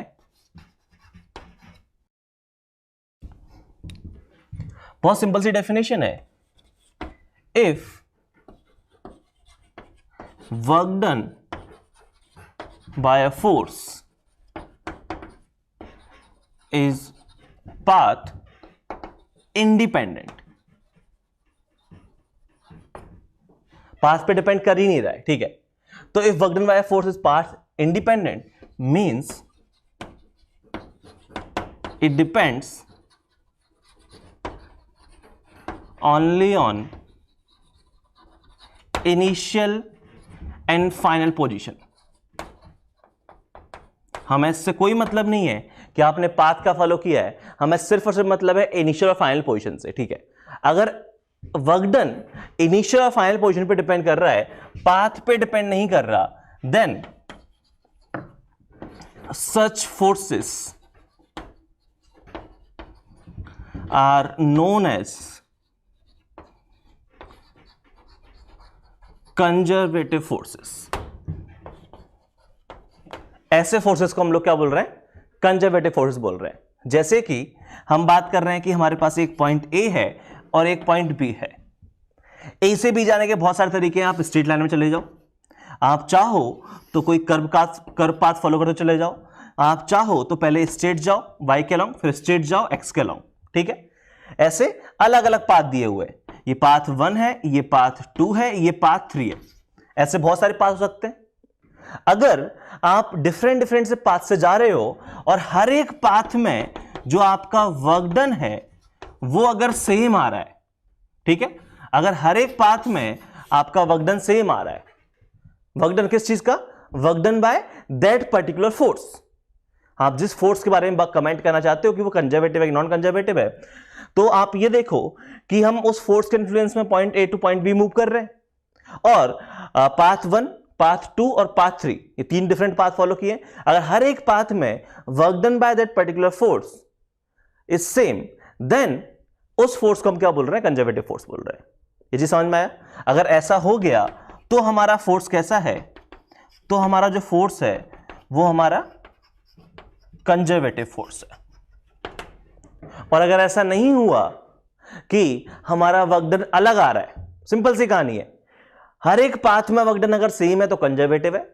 अगर ऐसा है कि 2 में सेम आ रहा है, इसमें लगा गया, या तीनों में लगा गया, ठीक है, या इन दोनों में सेम है, इसमें लगा गया वर्क डन, तो उस केस को हम क्या बोलेंगे? नॉन कंजर्वेटिव फोर्स बोलेंगे, ठीक है। कंजर्वेटिव की सिंपल सी कंडीशन है, पाथ इंडिपेंडेंट होना चाहिए, सारे पाथ का वर्क डन सेम होगा, तो ही हमारा कंजर्वेटिव फोर्स होगा, ठीक है। बाकी कंजर्वेटिव और नॉन कंजर्वेटिव में रियल लाइफ में क्या है? एक तो ग्रेविटी है।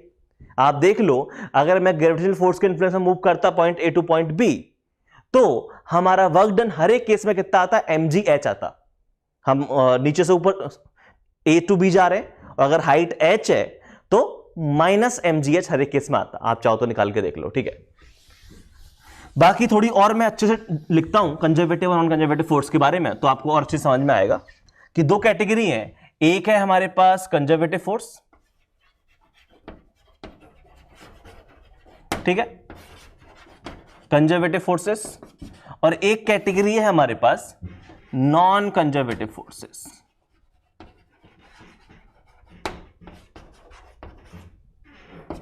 इन दो कैटेगरी के बारे में बात कर लेते हैं। सबसे पहला पॉइंट जो है वो है वर्क डन का, कि यहां पे ये जो वर्क डन है इज पाथ इंडिपेंडेंट, पाथ पे डिपेंडेंट है ही नहीं, पाथ का इंडिपेंडेंट है, सिर्फ और सिर्फ आपका इनिशियल और फाइनल पोजीशन पे डिपेंड कर रहा है। जबकि अगर नॉन कंजर्वेटिव फोर्स की बात करोगे तो जो वर्क डन होगा इज पाथ डिपेंडेंट।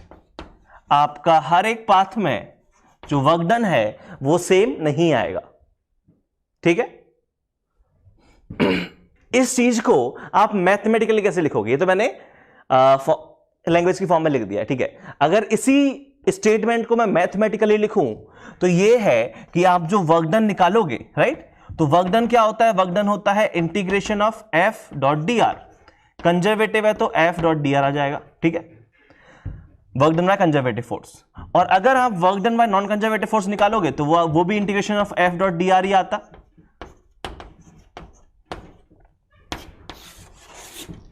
एक छोटा सा पॉइंट है कि जब आप वर्क डन निकालने जाओगे, ठीक है, तो आप इंटीग्रेशन करोगे तो आप डायरेक्टली वर्क डन निकाल लोगे, ठीक है।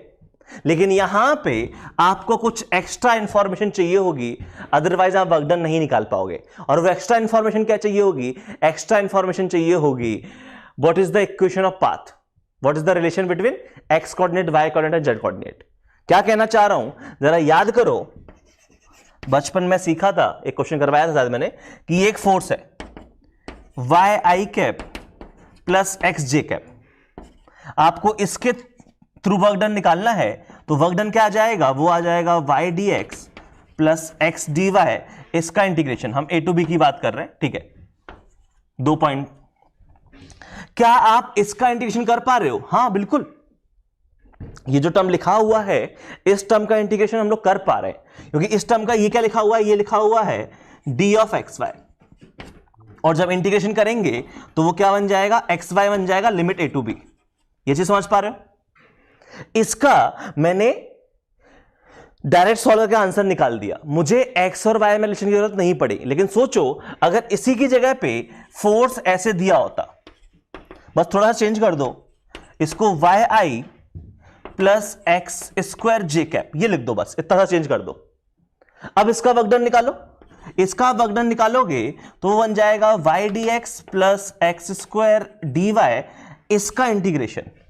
और ध्यान से देखो, अब हम इस चीज का फर्दर इंटीग्रेशन नहीं कर पा रहे हैं, कर पा रहे हैं क्या? सोच के देखो, कोई जुगाड़ बन रही है? नहीं बन रही है कोई जुगाड़। अब हम इस चीज का इंटीग्रेशन नहीं कर पा रहे हैं, मतलब अगर मुझे इसके आगे सॉल्व करना है तो इसके आगे सॉल्व करने के लिए we need relation between X and Y.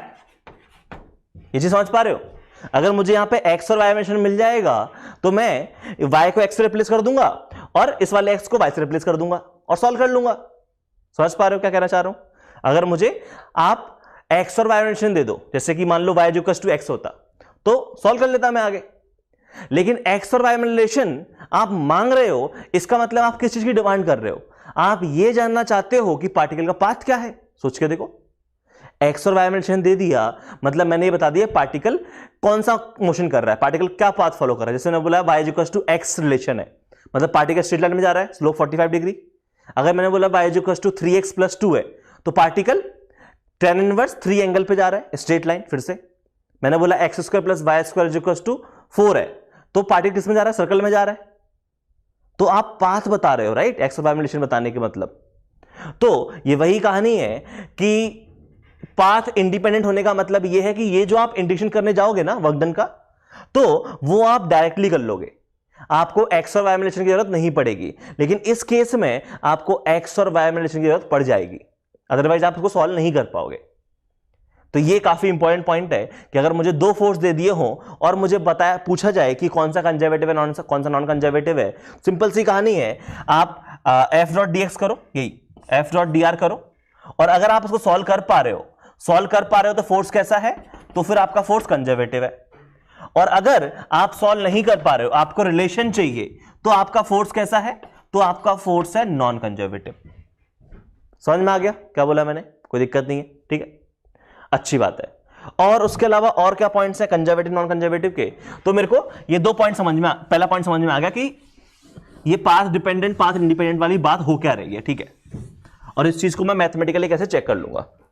उसके बाद जो नेक्स्ट पॉइंट है वो ये है कि अगर यहां पे पाथ का इंडिपेंडेंट है, इसका मतलब अगर मैं राउंड ट्रिप की बात करूं, मैं घूम फिर के उसी पॉइंट वापस आ जाऊं, तो मेरा वर्क डन कितना होगा? 0। ये जी समझ पा रहे हो ना कि पार्टिकल घूम फिर के सेम पॉइंट पे वापस आ गया तो मतलब कोई वर्क डन हुआ ही नहीं राउंड ट्रिप के लिए। तो यहां पे work done for a round trip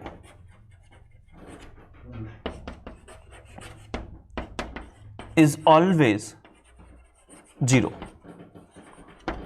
लेकिन यहां पे ये जो वर्क डन है फॉर अ राउंड ट्रिप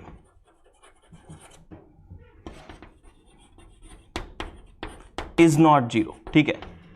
आप राउंड ट्रिप पे घूम फिर के आओगे लेकिन वर्क डन 0 नहीं होगा। एग्जांपल याद करो, एक पार्टिकल सर्कल में मूव कर रहा है, वर्टिकल सर्कल में ऊपर नीचे जा रहा है, ठीक है। तो अगर मैं वर्क डन बाय ग्रेविटी की बात करूं, जैसे पार्टिकल पूरा सर्कल कंप्लीट कर लिया, वर्क डन बाय ग्रेविटी क्या होगा? 0 होगा। लेकिन work done by friction force क्या होगा? नॉन 0 होगा। तो ग्रेविटेशनल फोर्स कैसा है? हमारा कंजर्वेटिव है। और अगर मैं बात करूं किसके बारे में, अगर मैं बात करूं फ्रिक्शन फोर्स, तो वो कैसा? नॉन कंजर्वेटिव है, ठीक है। और जो थर्ड पॉइंट है वो ये है कि मैकेनिकल एनर्जी इज कंजर्व, और यहां पे आपका जो मैकेनिकल एनर्जी है इज नॉट कंजर्व। सोच के देखो, यहां पे फ्रिक्शन ने कुछ ना कुछ नेगेटिव वर्क डन कर लिया। देखो नॉन कंजर्वेटिव फोर्स क्या होते हैं कि जो एनर्जी खा जाते हैं लेकिन वापस नहीं देते। कंजर्वेटिव फोर्स क्या होते हैं? जो एनर्जी का ट्रांसफर करते रहते हैं, तुमसे ली तुमको वापस भी कर देंगे अगर तुम मांगोगे तो, ठीक है। तो वही कहानी है कि जो फोर्सेस एनर्जी को कंजर्व करके रखे हुए हैं वही कंजर्वेटिव फोर्स है, और जो एनर्जी को कंजर्व नहीं कर रहे हैं वो हमारे कैसे फोर्सेस हैं? नॉन कंजर्वेटिव फोर्स है। अब जरा एक एग्जांपल सोच के देखना कि अगर कोई फोर्स कांस्टेंट फोर्स दिया हुआ है और आपको बताना है कि वो कंजर्वेटिव है कि नहीं, तो सोच के देखो, अगर कोई कांस्टेंट फोर्स है, कांस्टेंट फोर्स मतलब 5 न्यूटन फोर्स लगा दिया मैंने, वो कैसा है? कंजर्वेटिव फोर्स है, नॉन कंजर्वेटिव फोर्स है? कंजर्वेटिव फोर्स होगा, राइट? सोच के देखना। तो क्या कहानी है, कैसे क्वेश्चन से मैं जरा बात करता हूं उनके बारे में। कि एक तो आपसे पूछेंगे कि ये बताओ कौन सा फोर्स कंजर्वेटिव है, कौन सा फोर्स कंजर्वेटिव नहीं है, ऐसे कुछ कहानी पूछेंगे। तो जैसे कि एक क्वेश्चन तो यही हो जाएगा कि आपको पार्टिकल A2B जा रहा है, ठीक है, एक पाथ ये दिया हुआ है, एक पाथ ये दिया हुआ है, और एक जो पाथ है वो ये दिया हुआ है, और आपको बोला गया है कि पाथ 1 और पाथ 2 का वर्क डन सेम है लेकिन पाथ 3 का वर्क डन अलग है। इसका मतलब कैसा है? कौन सा फोर्स लग रहा है? नॉन कंजर्वेटिव फोर्स है। ये जी समझ में आ गई, ठीक है। और क्या पूछ सकते हैं? और आपसे बोल सकते हैं, जैसे एक स्टेटमेंट लिखा होता, ठीक है, और ये ध्यान से पढ़ना कि work done by non conservative force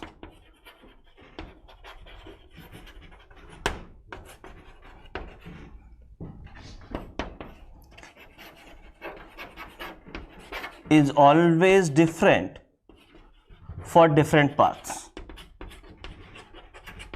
आपको बताना है ट्रू है फॉल्स है, ठीक है, ट्रू या फॉल्स के बारे में बताना है आपको।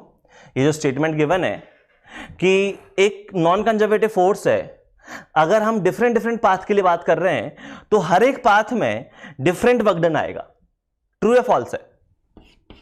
फॉल्स। क्यों?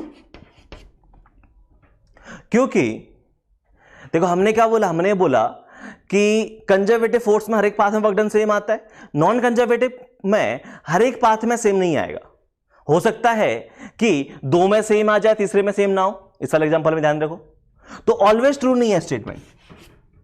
ये ट्रू नहीं है कि 3 पाथ हैं तो तीनों में ही वर्क डन लगाएगा।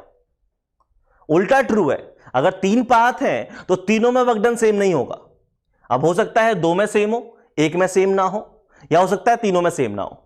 लेकिन ये जो आपने ऑलवेज लिख दिया है कि हमेशा ही डिफरेंट होगा, वो गलत हो गया है। ये चीज समझ में आई? तो यहां पे ऑलवेज लिखना गलत है, इसलिए फॉल्स बोला है मैंने इसको, ठीक है। बाकी जैसे कि एग्जांपल दिया होता है, एक कोई फोर्स है और वो के नॉट फोर्स है, ठीक है, और मान लेते हैं आई कैप के लॉन्ग लग रहा है। आपको बोला गया है कि ये बताओ ये फोर्स कंजर्वेटिव है कि नॉन कंजर्वेटिव है। आपको ये बताना है कि ये फोर्स कंजर्वेटिव है नॉन कंजर्वेटिव है। तो कैसे पता करोगे कोई फोर्स कंजर्वेटिव है कि नॉन कंजर्वेटिव है? तो सिंपल सी कहानी है, आप क्या करो, अगर इंटीग्रेशन कर पा रहे हो तो कंजर्वेटिव है, नहीं कर पा रहे हो तो नॉन कंजर्वेटिव है। जैसे यहां पे अगर आप वर्क डन निकालना चाहोगे तो वर्क डन क्या आ जाएगा? वर्क डन आ जाएगा, सिंपल सी कहानी है, एफ, अगर x के लॉन्ग फोर्स है तो एफ एक्स डी एक्स का इंटीग्रेशन हो जाएगा इस पर्टिकुलर केस में। तो ये आ जाएगा के नॉट डी एक्स का इंटीग्रेशन ए टू बी, और क्या इसका इंटीग्रेशन आ जाएगा K naught X A to B.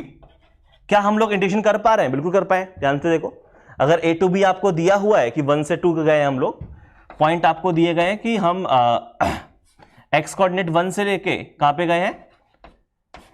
ए से बी गए हैं। यहां पे x की वैल्यू 1 है, ये x की वैल्यू 4 है। तो लिमिट पुट कर दो। लिमिट क्या है? लिमिट आ जाएगी आपकी k x नॉट, और लिमिट क्या थी?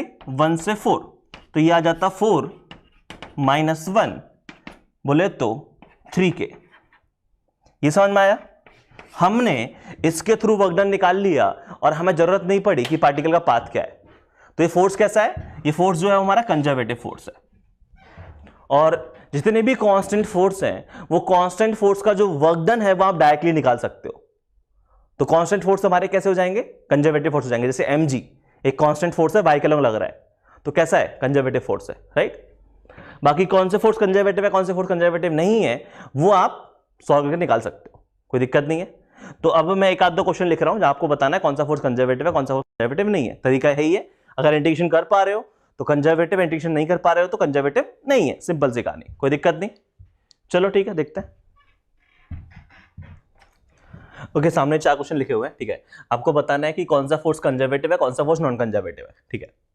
तो 4 क्वेश्चन है, फटाफट सॉल्व करो।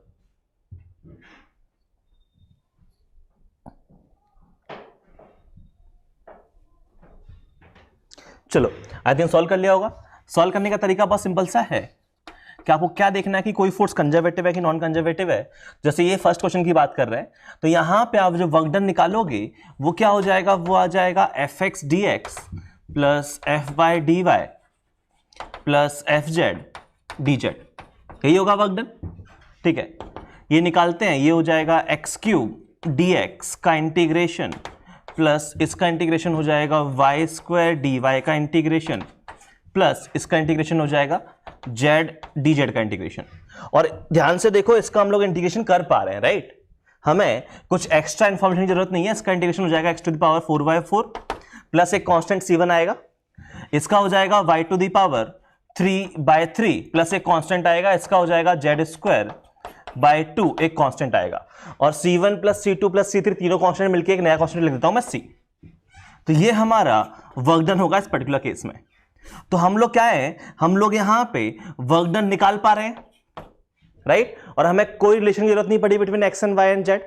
इसका मतलब ये है कि ये फोर्स कैसा है? कंजर्वेटिव फोर्स है। समझ पा रहे हो? सिमिलरली हम इसका इंटीग्रेशन कर पाएंगे। ध्यान से देखो, इसका इंटीग्रेशन करेंगे तो ये क्या लिखा हुआ है? इसका जो इंटीग्रेशन है तो वर्क डन आ जाएगा ये जो हो जाएगा Y D X plus X D Y. इसका इंटीग्रेशन क्या आ जाएगा? एक्स वाई, और इसका आ जाएगा 1/z का ln z प्लस एक कांस्टेंट। तो इसका इंटीग्रेशन भी कर पाए, मतलब ये फोर्स भी कैसा है? कंजर्वेटिव फोर्स है। इस वाले में बात करोगे, इसका इंटीग्रेशन भी कर पा रहे हैं। ध्यान से देखो, ये जुगाड़ लिखी हुई है। ध्यान से देखोगे तो यहां पे जुगाड़ लिखी हुई है, और जुगाड़ क्या है? तो वर्क डन जो है वो आ जाएगा वैसे चलो ये वाला सॉल्व करवा देता हूं मैं लिख के, किसी को सॉल्व ना हो पाया तो इस वाले क्वेश्चन में जो वर्क डन है वो कितना आ जाएगा? वो आ जाएगा 6x² y² dx प्लस ये आ जाएगा 4x³ y dy। ये जो लिखा हुआ है ये तुम्हारा लिखा हुआ है डेरिवेटिव ऑफ ये कितना आ जाएगा? यहां से आ जाएगा x³ y², तो ट्वाइस x³ y²। इसका डेरिवेटिव करो, इसका डेरिवेटिव करोगे, पहले x के रिस्पेक्ट में डेरिवेटिव करोगे तो ये वाला टर्म बन जाएगा, y के रिस्पेक्ट डेरिवेटिव करोगे ये वाला टर्म बन जाएगा। तो इसका डेरिवेटिव लिखा हुआ है, इसका मतलब ये जो है वो आ जाएगा 2x³ y² plus some constant. तो हम लोग इंटीग्रेशन कर पाए, मतलब ये फोर्स कैसा है, कंजर्वेटिव है। लेकिन इस वाले केस में हम लोग इंटीग्रेशन नहीं कर पाएंगे, क्योंकि इसका इंटीग्रेशन बगडन निकालने जाओगे तो ये क्या बन जाएगा, ये बन जाएगा y dx minus x dy। कोई जुगाड़ नहीं है यहां पे, इसका इंटीग्रेशन हम लोग कर ही नहीं पा रहे हैं। इसका आगे फर्दर सॉल्व करने के लिए हमें x और y रिलेशन चाहिए ही चाहिए। मतलब ये कैसा फोर्स हो गया है, नॉन कंजर्वेटिव। समझ पा रहे हो क्या हो रहा है? अगर हम लोग डायरेक्ट इंटीग्रेशन कर पा रहे हैं मतलब कंजर्वेटिव फोर्स है, अगर हम लोग नहीं कर पा रहे हैं, हमें रिलेशन चाहिए बिटवीन x एंड y, मतलब वो पार्ट डिपेंडेंट है, तो कैसा हो गया, वो नॉन कंजर्वेटिव फोर्स हो गया। कोई दिक्कत नहीं। चलो, तो अभी तक हम लोग क्या कहानी सुन चुके हैं, अभी तक हम लोगों ने देख लिया कि कंजर्वेटिव टाइप के कुछ फोर्सेस होते हैं, ठीक है, और कौन सा फोर्स कंजर्वेटिव है, कौन सा फोर्स नॉन कंजर्वेटिव है, वो हम लोग निकाल पा रहे हैं। अब सवाल यह है कि हमने स्टार्टिंग में बोला था कि हर कंजर्वेटिव फोर्स के लिए पोटेंशियल एनर्जी होती है, राइट?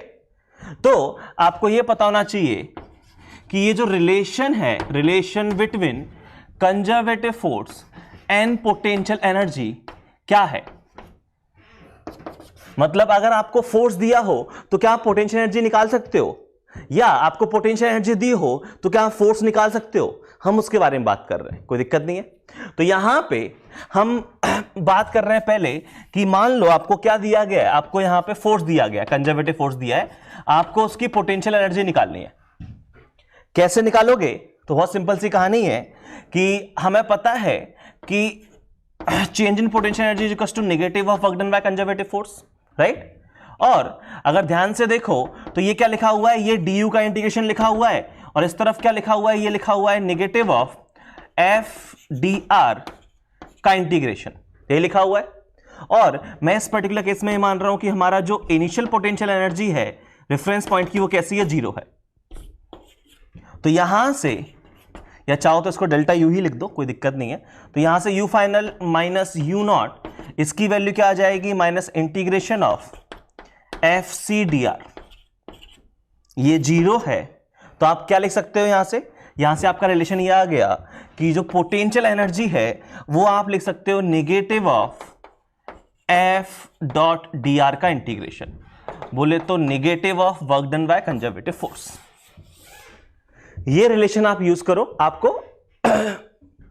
पोटेंशियल एनर्जी मिल जाएगी। जैसे फॉर एग्जांपल मान लो हमें जो फोर्स है वो क्या दिया हुआ है, स्प्रिंग फोर्स की बात कर लेते हैं, kx i कैप दिया हुआ है, ठीक है, या माइनस kx लिख लेते हैं, ठीक है। ये आपको फोर्स दिया गया है, आपको निकालनी है पोटेंशियल एनर्जी। तो पोटेंशियल एनर्जी क्या आ जाएगा, ये आ जाएगा negative of minus F.dr, right? और यहां पे फोर्स x के अलॉन्ग है, तो ये क्या हो जाएगा, ये आ जाएगा negative of minus kx dx का इंटीग्रेशन, माइनस माइनस कैंसिल हो जाएगा, ये क्या हो जाएगा, ये हो जाएगा इंटीग्रेशन ऑफ kx dx, यही बन जाएगा। और इसका इंटीग्रेशन करोगे तो यहां से u की वैल्यू आ गई kx²/2 प्लस सम कांस्टेंट। और याद करो स्प्रिंग फोर्स में पोटेंशियल एनर्जी क्या आती थी, हाफ की x² तो आती थी, राइट? वो प्लस c कांस्टेंट है, वो प्लस c आप प्लस कांस्टेंट की वैल्यू निकाल सकते हो कि रेफरेंस पॉइंट पोटेंशियल एनर्जी कितनी है, वही c की वैल्यू है, ठीक है। तो आपको अगर फोर्स दिया है तो आप पोटेंशियल एनर्जी निकाल सकते हो, बहुत सिंपल सी कहानी है, माइनस ऑफ F.dr कर दो, कोई दिक्कत नहीं है। ये जो पढ़ा रहा हूं कंजर्वेटिव फोर्सेस, ठीक है, और पोटेंशियल एनर्जी, ये काफी हद तक फॉर्मूला बेस्ड कहानी है, ठीक है। तो इसीलिए मैं इस पे ज्यादा लॉजिकली इतना स्ट्रेस नहीं दे रहा हूं, फॉर्मूले बता रहा हूं, और फॉर्मूलों को आपको यूज करके आंसर निकालना है। तो ये काफी हद तक फॉर्मूला बेस्ड ही कहानी है, इसलिए हम लोग फॉर्मूले की बातें कर रहे हैं। तो आपको अगर पोटेंशियल एनर्जी निकालनी है तो माइनस F.dr कर दोगे, ठीक है। और अगर मान लो कि आपको उल्टा पूछा जाए, आपको बोला जाए कि हमें पोटेंशियल एनर्जी गिवन है, इससे आपको वो कंजर्वेटिव फोर्स निकालना है, तो कैसे करोगे? तो वो कहानी सुनते हैं, ठीक है। तो हमें पता है कि यहां पे change in potential energy is equal to negative of work done by conservative forces, ये लिखा हुआ है du का integration is equal to minus F.dr, यही लिखा हुआ है, ठीक है। और यहां पे अगर मैं बात करूं किसके बारे में, अगर मैं बात करना चाहूं यहां पे एफ फोर्स के बारे में, तो मान लो फोर्स आपको आई कैप जे कैप की फॉर्म में लिखा होता तो F X I cap plus F Y J cap plus F Z K cap इस फॉर्म का दिया होगा। और अगर मैं बात करना चाहूं डी आर के बारे में तो डी आर वेक्टर फॉर्म में क्या होगा, D x I cap plus D Y J cap plus D Z K cap इस फॉर्म में दिया होगा। ठीक है, वैल्यू छापते हैं तो वैल्यू छापेंगे तो ये चीज क्या बन जाएगी,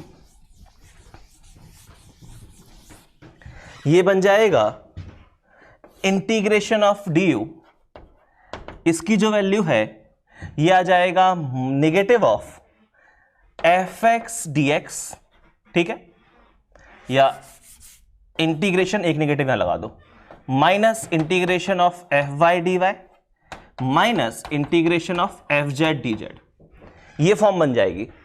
ठीक है, और यहां से अगर मुझे एफ एक्स की वैल्यू निकालनी है तो मुझे समझ में आ गया कि जो मेरा फोर्स है वो क्या होगा, एफ एक्स आई कैफ एफ वाई जे कैफ एफ जेड के कैफ फॉर्म का होगा। ठीक है, तो अगर ऐसी फॉर्म लिखी हुई है तो यहां से हम एफ एक्स को लिख सकते हैं minus del U by del X. ठीक है, सोच के देखो, इसको हम लिखेंगे del U by del X. ठीक है, और एफ वाई जो है वो है हमारा del U by del Y, और एफ जेड जो है वो है हमारा del U by del Z. ये कहां से लिखा, क्या लिखा, ये कहानी तुम्हें आगे जाके मैथ्स में समझ में आएगी। ये अगर मैं यहां पे बोलना चाहूं कि ये del U by del X क्या है, तो ये है पार्शियल डेरिवेटिव। पार्शियल डेरिवेटिव आगे चल के पढ़ोगे। ठीक है, तो partial derivative of U with respect to X लिखा हुआ है। रही बात कैसे हम क्वेश्चन को सॉल्व करेंगे तो वो मैं सिखा दूंगा। ठीक है, बाकी पार्शियल डेरिवेटिव क्या होते हैं, क्या कहानी है, वो आगे मैथ्स में पढ़ लोगे। ठीक है, लेकिन जो अपनी कहानी है कि अगर मुझे फोर्स दिया हुआ है, मुझे पोटेंशियल एनर्जी दिया हुआ है, मुझे फोर्स निकालना है तो मैं पार्शियल डेरिवेटिव करके निकाल लूंगा। क्या तरीका है अभी सिखा रहा हूं। ठीक है, तो जैसे मान लो एक क्वेश्चन दिया होता तुम्हें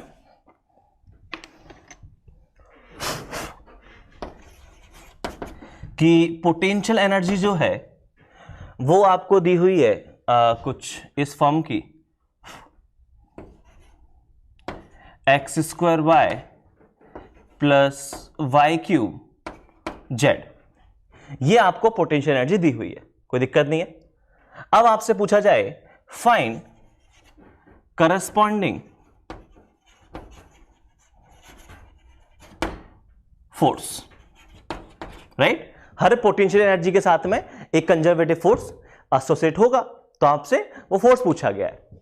तो आप क्या करोगे, आप बोलोगे कि जो फोर्स है वो आपका होगा F X I cap plus F Y J cap plus F Z K cap. तो आप एफ एक्स एफ वाई और एफ जेड निकालोगे। एफ एक्स कैसे निकालोगे, वो होगा आपका minus del U by del x.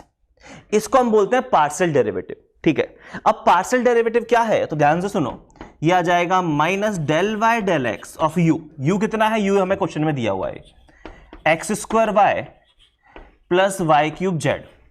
अब यहां पे एक चीज सुनो, पार्शियल डेरिवेटिव का मतलब क्या होता है। जैसे मैं पार्शियल डेरिवेटिव कर रहा हूं विथ रिस्पेक्ट टू एक्स, इसका मतलब ये है कि ये जो फंक्शन है, ये जो भी फंक्शन है जिसका मुझे पार्शियल डेरिवेटिव करना है, तो आप किसके रिस्पेक्ट में कर रहे हो, एक्स के रिस्पेक्ट में कर रहे हो।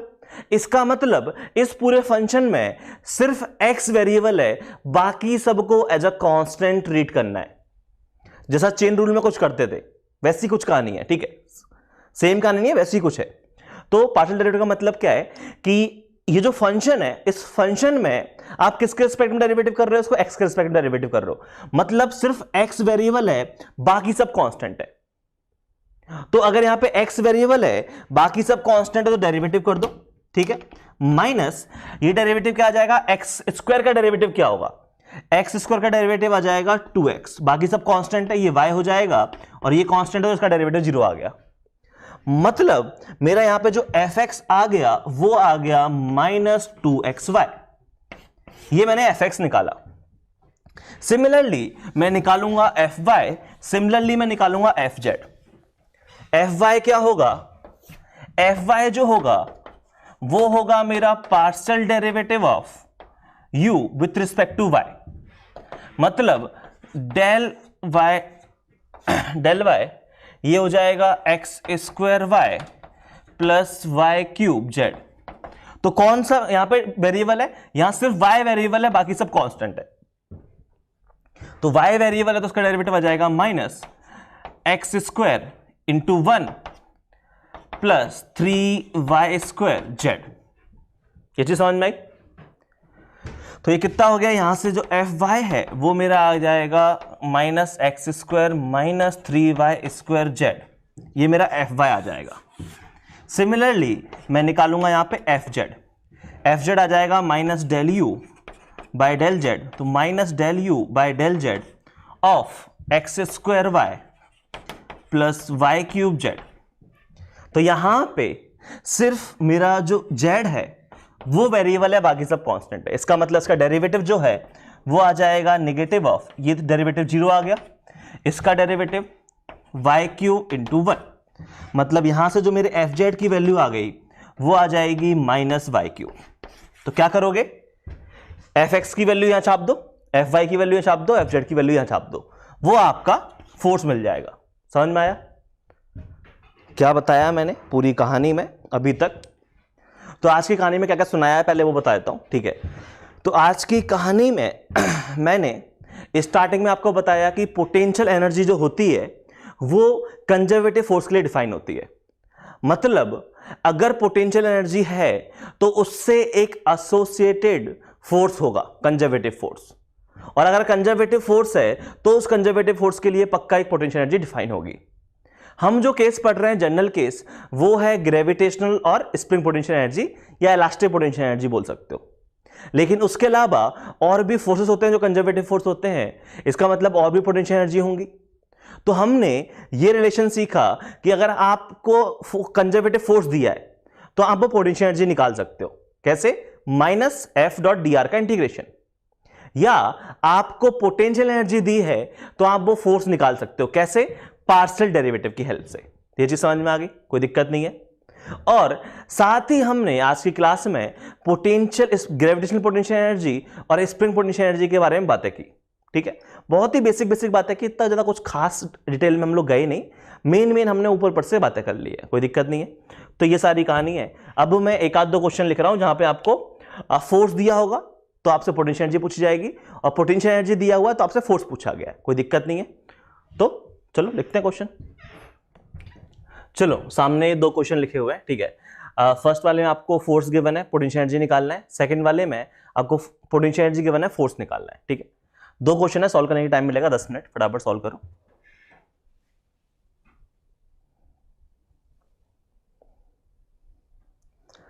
चलो आई थिंक सॉल्व कर लिया होगा। यहां पे क्या करोगे? यहां आपको पोटेंशियल एनर्जी निकालना है तो आप क्या करोगे?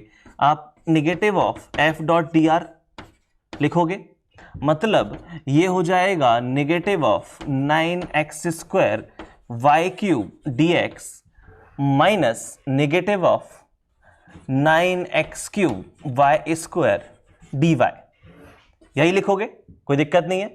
और ध्यान से देखो, ये नेगेटिव बाहर आ जाएगा और ये क्या लिखा हुआ है? ये तुम्हारा लिखा हुआ है 3x क्यूब वाई क्यूब का डेरिवेटिव। ध्यान से देखो, 3x क्यूब वाई क्यूब का डेरिवेटिव यही तो होगा, ये जो लिखा हुआ है। तो यहां पे इसको सॉल्व किया तो ये बन जाएगा आपका minus 3x cube Y cube plus some constant, ये आपकी पोटेंशियल एनर्जी आ रही होगी। इस वाले केस में वही कहानी है कि यहां पे निकालोगे तो ये क्या आ जाएगा? इसकी जो पोटेंशियल एनर्जी है वो आ जाएगा माइनस 1/√x dx का integration minus Z cube D Z का इंटीग्रेशन, कोई दिक्कत नहीं है। इसको सॉल्व करोगे ये आ जाएगा 1/√x का क्या हो जाएगा? 2√x, और इसका कितना हो जाएगा? इसका हो जाएगा z⁴ 4/4 प्लस सम कांस्टेंट। इस वाले को सॉल्व करने जाओगे तो एक्चुअली इसको तो सॉल्व कर ही नहीं पाओगे, क्योंकि इस फोर्स के लिए पोटेंशियल एनर्जी निकालने के लिए आपको एक्स और वाई में रिलेशन पता होना चाहिए। मतलब ये फोर्स कैसा है, ये नॉन कंजर्वेटिव फोर्स है, और अगर ये नॉन कंजर्वेटिव फोर्स है तो इसके लिए पोटेंशियल एनर्जी डिफाइन नहीं होती है।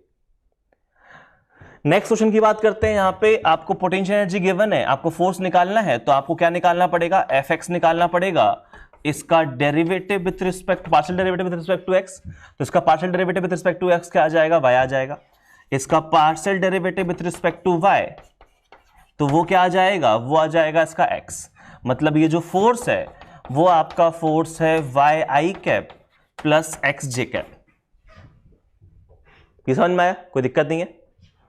और अगर यहां पे इस वाले की बात करें तो यहां पे इसका पार्शियल डेरिवेटिव एफ एक्स 0 आ जाएगा, इसका partial derivative F why he आएगा।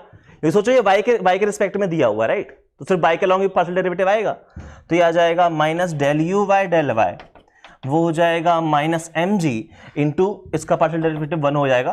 तो ये जो फोर्स है वो हमारा एफ वाई के लॉन्ग है और वो है माइनस एम जी। तो मतलब अगर आप इसको नेट फोर्स लिखना चाहोगे तो नेट फोर्स जो है वो है एफ एक्स के लॉन्ग 0, वाई के लॉन्ग है minus M G J cap. और ध्यान दो ये ग्रेविटेशनल फोर्स ही तो लिखा हुआ है, यही तो होता है minus M G J cap, और उसकी potential energy M G H ही तो होती है, वही तो लिखी हुई है, कोई दिक्कत नहीं है। सिमिलरली ये वाला क्वेश्चन है, यहां पार्शियल डेरिवेटिव करके इसको भी सॉल्व कर लोगे, ठीक है। तो चलो मैं करवा देता हूं लास्ट क्वेश्चन को। तो यहां पे पार्शियल डेरिवेटिव करके करोगे तो इस वाले में क्या हो जाएगा, यहां से एफ एक्स निकालोगे, इसका partial derivative minus del U Y del X, तो एक्स के रिस्पेक्ट में डेरिवेटिव करना है, बाकी सब कांस्टेंट है, तो ये हो जाएगा minus of 3x square Y, बाकी सब कांस्टेंट। सिमिलरली y के रिस्पेक्ट में पार्शियल डेरिवेटिव करोगे तो सिर्फ y है, बाकी सब कांस्टेंट, तो minus X cube into 1 plus 3y square plus 0। Similarly z के रिस्पेक्ट में पार्शियल डेरिवेटिव करोगे minus del U Y del Z, तो यह आ जाएगा minus of 0 plus 0 4z cube. ये समझ में आया। तो F X I cap, F Y J cap plus F Z K cap, ये हमारा इस करस्पॉन्डिंग इस पोटेंशियल एनर्जी के लिए करस्पॉन्डिंग फोर्स आ रहा होगा, कंजर्वेटिव फोर्स, कोई दिक्कत नहीं है। तो आई थिंक आज की क्लास समझ में आ गई होगी, ठीक है। मोस्ट ऑफ दी जो कहानी है वो फॉर्मूला बेस्ड ही कहानी है, ठीक है, कि हमें जो सबसे इंपॉर्टेंट कहानी है वो लोग मैंने लास्ट में सुनाई है, ठीक है, और वो यही है कि आपको फोर्स गिवन है तो आप उसके करस्पॉन्डिंग पोटेंशियल एनर्जी निकाल दो, पोटेंशियल एनर्जी गिवन है तो आप उसके करस्पॉन्डिंग फोर्स निकाल दो, ठीक है। यही कहानी है फॉर्मूला बेस्ड, तो फॉर्मूले आपको याद रहने चाहिए क्या कहानी है। बाकी तो बहुत ही इसके एप्लीकेशंस हैं कि पोटेंशियल एनर्जी के एप्लीकेशंस क्या हैं, ठीक है, वो हम लोग नेक्स्ट पार्ट में देखेंगे, जहां पे हम लोग बात करेंगे कंजर्वेशन ऑफ मैकेनिकल एनर्जी के बारे में, ठीक है। तो अभी की कहानी में यहीं समाप्त करता हूं, नेक्स्ट पार्ट में हम लोग बात करेंगे कंजर्वेशन ऑफ मैकेनिकल एनर्जी के बारे में। चलो।